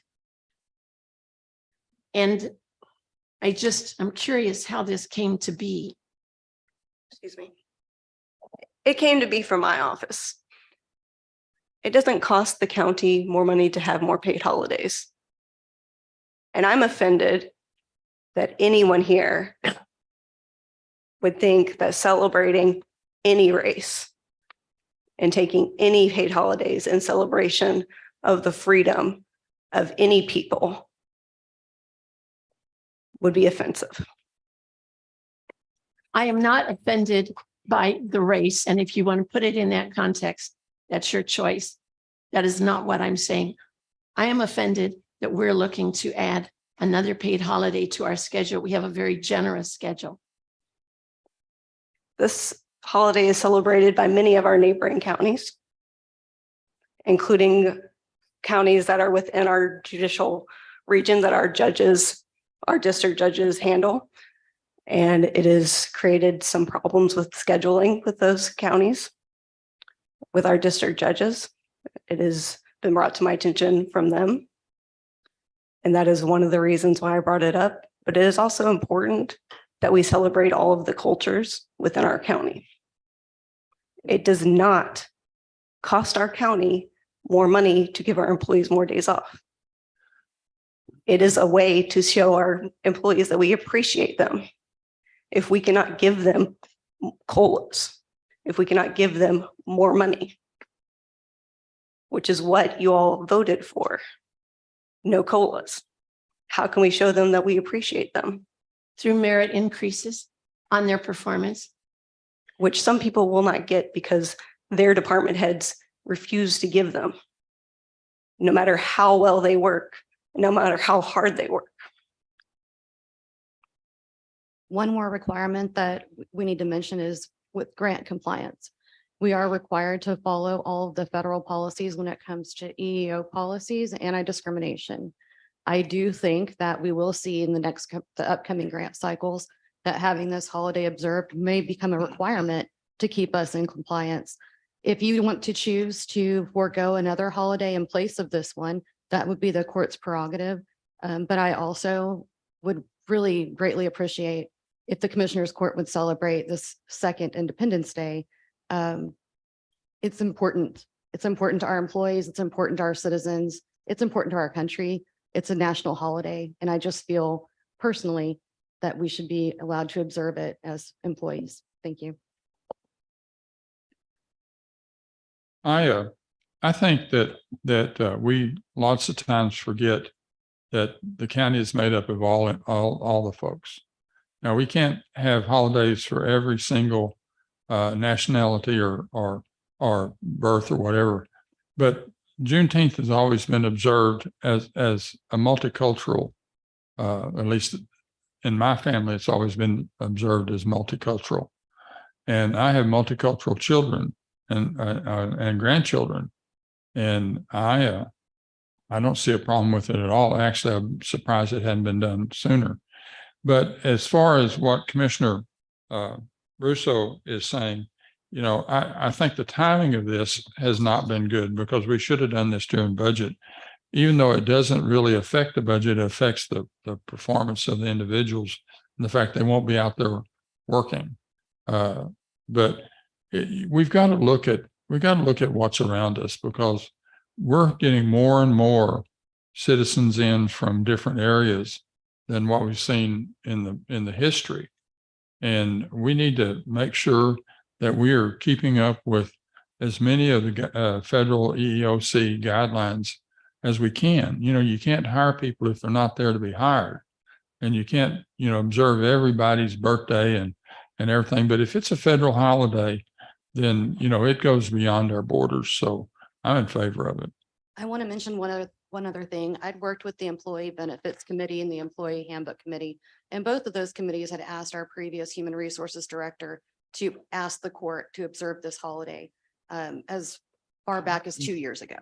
When this first happened in 2021, the committees asked that this be recognized. And then last year, and then this year, before the budget cycle ended, the committees asked the Human Resources Director to bring it to you, and that didn't happen, and I apologize. But hopefully moving forward, the committees will have better communication and even come on their own and citizens to be heard to bring those things to your attention in a timely manner.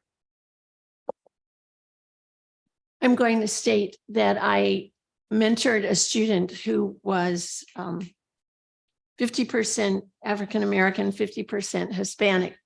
That just happened to be the one that I chose.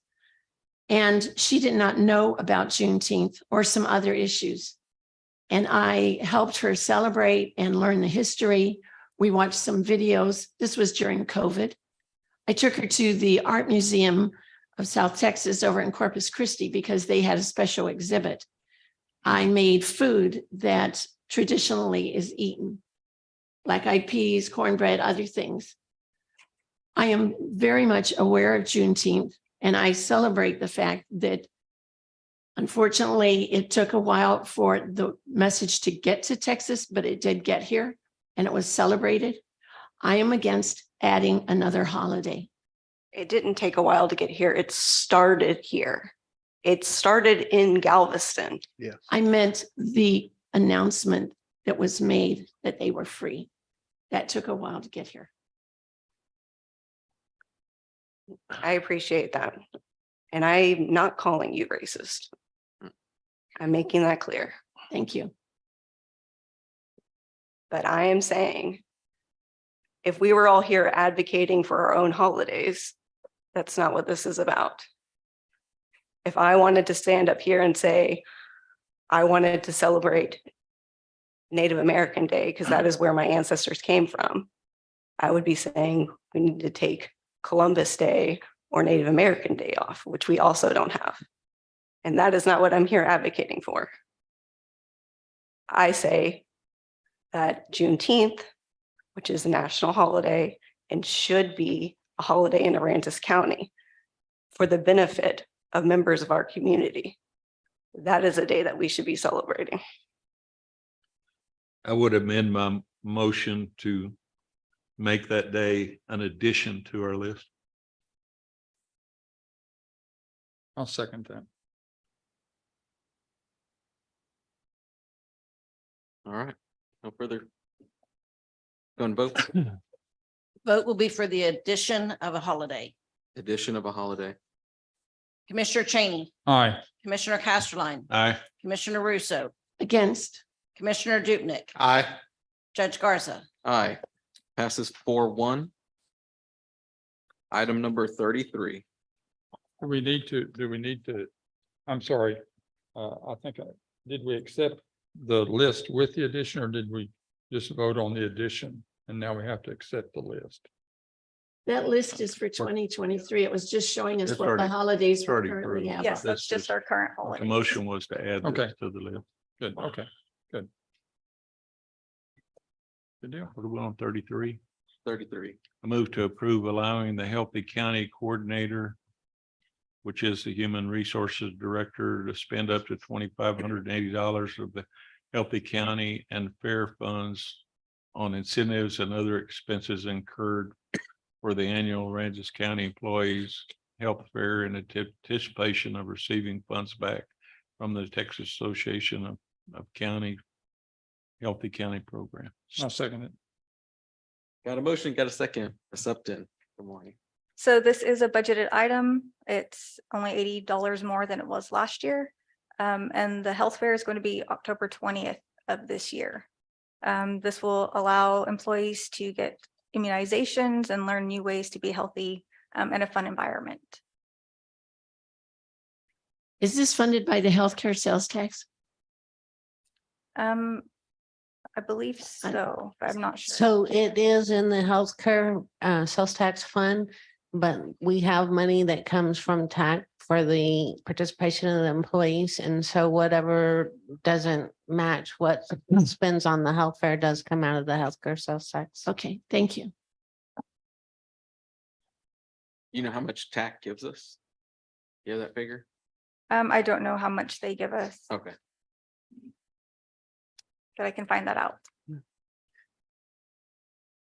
All right, no further questions. Commissioner Cheney, Aye. Commissioner Casterline, Aye. Commissioner Russo, Aye. Commissioner Dupnick, Aye. Judge Garza. Aye, passes 5-0. Item number 34. I move to approve job description and title for felony prosecutor for the county attorney's office. Second. Got a motion, got a second. Okay, I don't know if you've had a moment, not many changes have been made. It's the same money amount. I changed the title name from the last posting, added, kind of moved around some job descriptions. Their main duty will be in the felony court. They'll cover some of the other duties as needed in the misdemeanor courts. I'm looking to post this very soon because it can take several months to fill a position. The duties won't start until after January, but finding a qualified attorney can take several months and likely they will need to move or relocate to the area. So that's why I need to get it posted in the next couple of weeks and start the interview process. Any questions? This states it's within budget, right? Yes, it's the exact amount that was approved in the budget and it won't start until January. Yes. We didn't get a copy of the job description. Yeah. It's not. Did you know that? No, we didn't get one. No, No. we just had the agenda item. Remember? Oh, I sent it to, I think that it was sent to Tracy, but it may not have been. We can definitely get that to you, but it is identical to the description that was approved previously. We just moved around some of the essential duties and combined a few of the items into fewer items, right? So taking 3 items and making them 1, for example. yeah, and I changed the title. Yeah, there's really no substantive change though. But you can get us a copy of the job. description. Yeah, absolutely. All right, thank you. I provided it to Desiree so that she could review it. I changed the title to felony attorney instead of like attorney, what was it before? Yeah, so I mean, there's not any big changes. I just wanted to make sure I could make it what I want it. You know, sometimes you change your mind in a few years, what you want to call things. But Just so you know, when I did our budget, I took away a couple of months because I figured they wouldn't start till February. no, you didn't. I already approved. I already talked to Jackie before Okay. Okay. I was supposed to. I made sure that I made sure the amount of money was correct before I started getting things ready. Oh, But well, I meant to. it may very well be that they can't start, January 1st, because, we won't have like a place to put a butt or something, but I want to make sure to get it posted because the last time it took us like 6 months to hire an attorney. So it could take a while to find the right person and to get them here from whatever part of Texas they're in. So we'll have to get the process started. But yeah, I'll get them to email you a copy of it. I'm surprised that it didn't get included in your packet.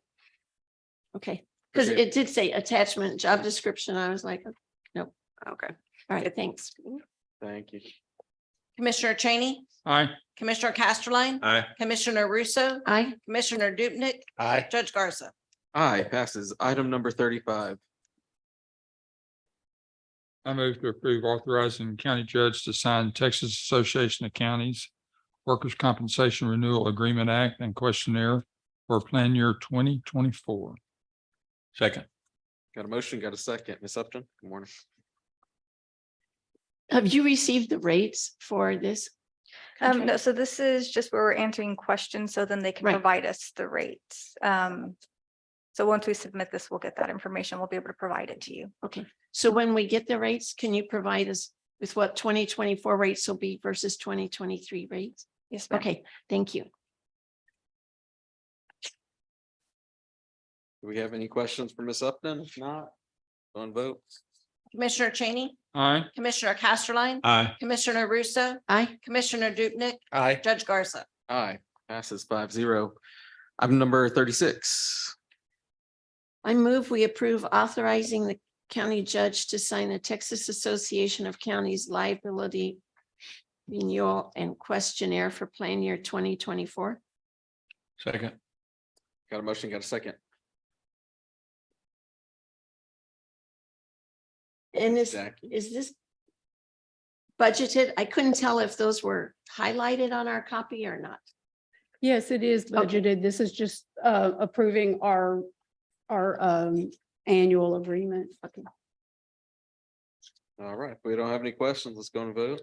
Commissioner Cheney, Aye. Commissioner Casterline. Aye. Commissioner Russo, Aye. Commissioner Dupnick, Aye. Judge Garza. Aye, passes 5-0. Item number 37. I move to approve budget line item transfers for the 2023 budget. Second. We have none today. All right. Commissioner Cheney, Aye. Commissioner Casterline. Aye. Commissioner Russo, Aye. Commissioner Dupnick, Aye. Judge Garza. Aye, passes 5-0.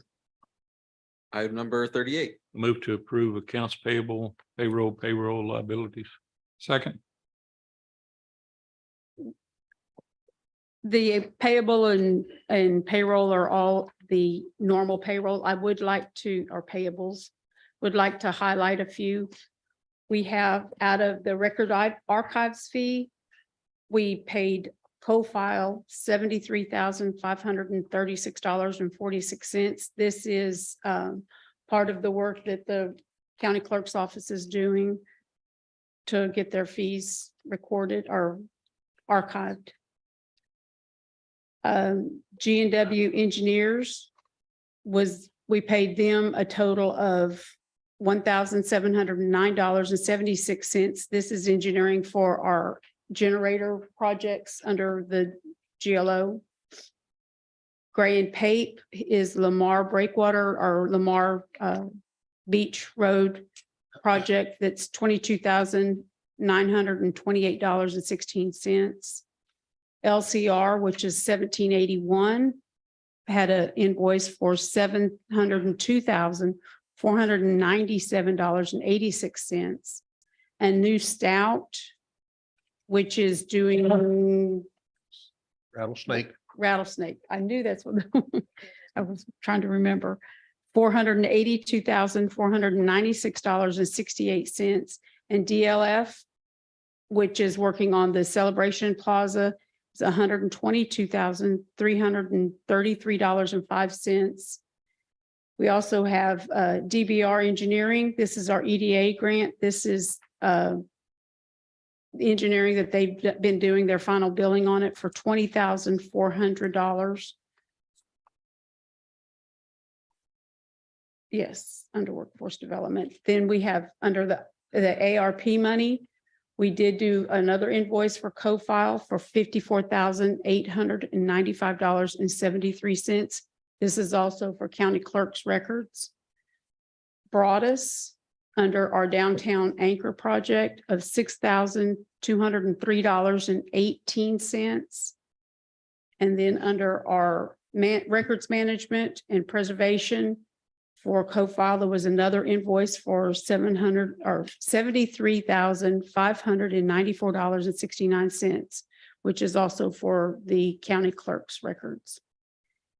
Those are the only ones that I had to highlight. If y'all have any questions, I'll be happy to answer them.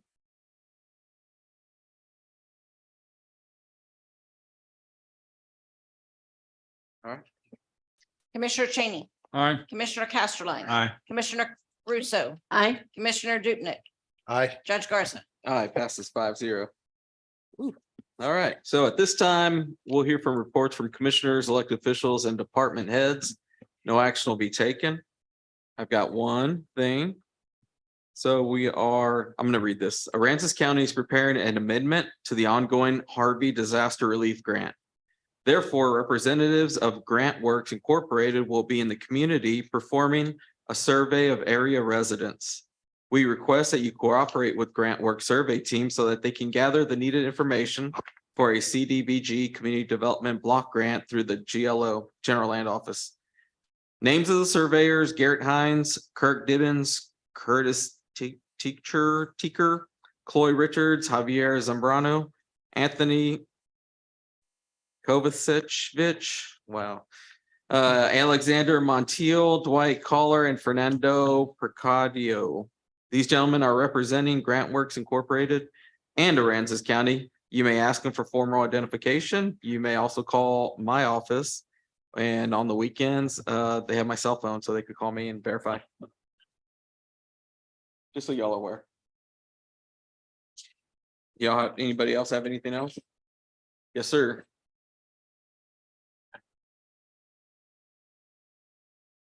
Good morning, Mike Gear, Airport Manager. And I wanted to tell you that on June 26th, I'd asked the commissioners for permission to for the airport to be the site for a Guinness World Record attempt by Global Jet Racing, which was supposed to take place on October 14th, pending an approved safety plan, liability waiver, and an liability insurance policy. And I wanted to report today that that won't be happening. We're not going to move forward with the event. So if you want to talk offline about it, I'd be happy to get into the weeds, but it's just, I didn't feel like the safety plan was going to be able to congeal before we got to the October 14th date. Thank you. Thanks for making that a priority, Mike. Thanks, Mike. Anybody else? Desiree? Got anything? No. Did you want to introduce your assistant? So I have a new HR assistant starting today. This is Rebecca Brooks. And I'll let her introduce herself. Morning. Morning, I'm Rebecca Brooks. I was just hired recently. This is my first day. I'm majoring in business administration. I'll be graduating in December and then continuing on my education from there. But I'm really excited to be a part of the team. Welcome. Thank you. All right. Next up, we'll hear reports from items of community interest. Anybody from the community have anything? Got one. I'm going to ask for the court to start looking at the parks policies and things probably after the first of the year. I had very generous donation of two very nice swings that was put up unbeknownst to me. I didn't know that it was being put up until I saw it and brought it in to look and make sure that we could do it. And then secondly, see if we could get some more on next year's, not 24, but 25's budget. Anyway, I brought it up here and found out that I can't leave them up. And so I'm going to request that we have a meeting, because it brought up to the fact we haven't looked at the parks issue in a long time. But I brought it up that we need to be able to have some parks money in there, even if it's just, a couple $100 or something, because the park, we are getting a lot more people in Peninsula Oaks, and Lewis Park was donated. A very valuable piece of property was donated for the sole purpose of being a city park or a county park. And we spend a little bit of money each year on the lady that does a very good job in keeping that park very nice. But we have nothing for the children to do. But since that swing's been up, there's been children all over that place getting on that swing. So I'm going to see if we can change that. I'm not asking any opinions or anything right now, but I'm going to put that on the agenda sometime, hopefully before the end of the year, but maybe not. We'll see. Anyway, I just want to let you know that's coming. Thank you. Anybody else? All right. At this time, we are going to go into closed session. Do I have a motion? Move to go in closed session. Second. Got a motion, got a second. Does it need to be more detailed, Jen? Or is that just? Well, it can be if you would like. I mean, it's posted on the agenda that we would be going into closed session for you to receive legal advice related to lawsuits, 3 of which are currently pending, all related to our Hurricane Harvey insurance claims, one being Aransas County versus Endurance, American Specialty Insurance et al., Aransas County District Court Case 23-0021. Secondly, North Star Recovery Services, Inc. versus Aransas County Independent School District and Aransas County, also in this county's district court, case number 23-0066. And Aransas County versus Kathleen Hicks in her official capacity as Director of Regional Pool Alliance. Also, Aransas County District Court, cause number 23-0069, pursuant to section 551.071 of the Open Meetings Act, which authorizes closed sessions to consult with attorneys regarding legal advice on matters that are currently occurring or pending or contemplated litigation. So I think you're ready for a vote. Yeah. Commissioner Cheney, Aye. Commissioner Casterline. Aye. Commissioner Russo. Aye. Commissioner Dupnick. Aye. Judge Garza. Aye. All right, we'll take a 5-minute recess and convey back into closed session. Thank you. Oh, okay.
Are we on?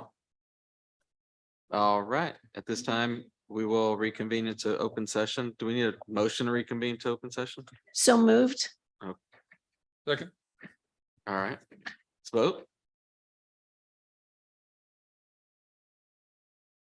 Commissioner Cheney, Aye. Commissioner Casterline. Aye. Commissioner Russo, Aye. Commissioner Dupnick. Aye. Judge Garza. Aye, passes 5-0. We will not take action on matters discussed in closed session.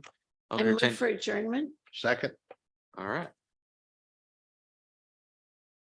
Let's go and vote to adjourn. Commissioner Cheney, Aye. Commissioner Casterline. Aye. Commissioner Russo. Aye. Commissioner Dupnick. Aye. Judge Garza. Aye, thank you. And y'all have a good day. Thanks. Long meeting.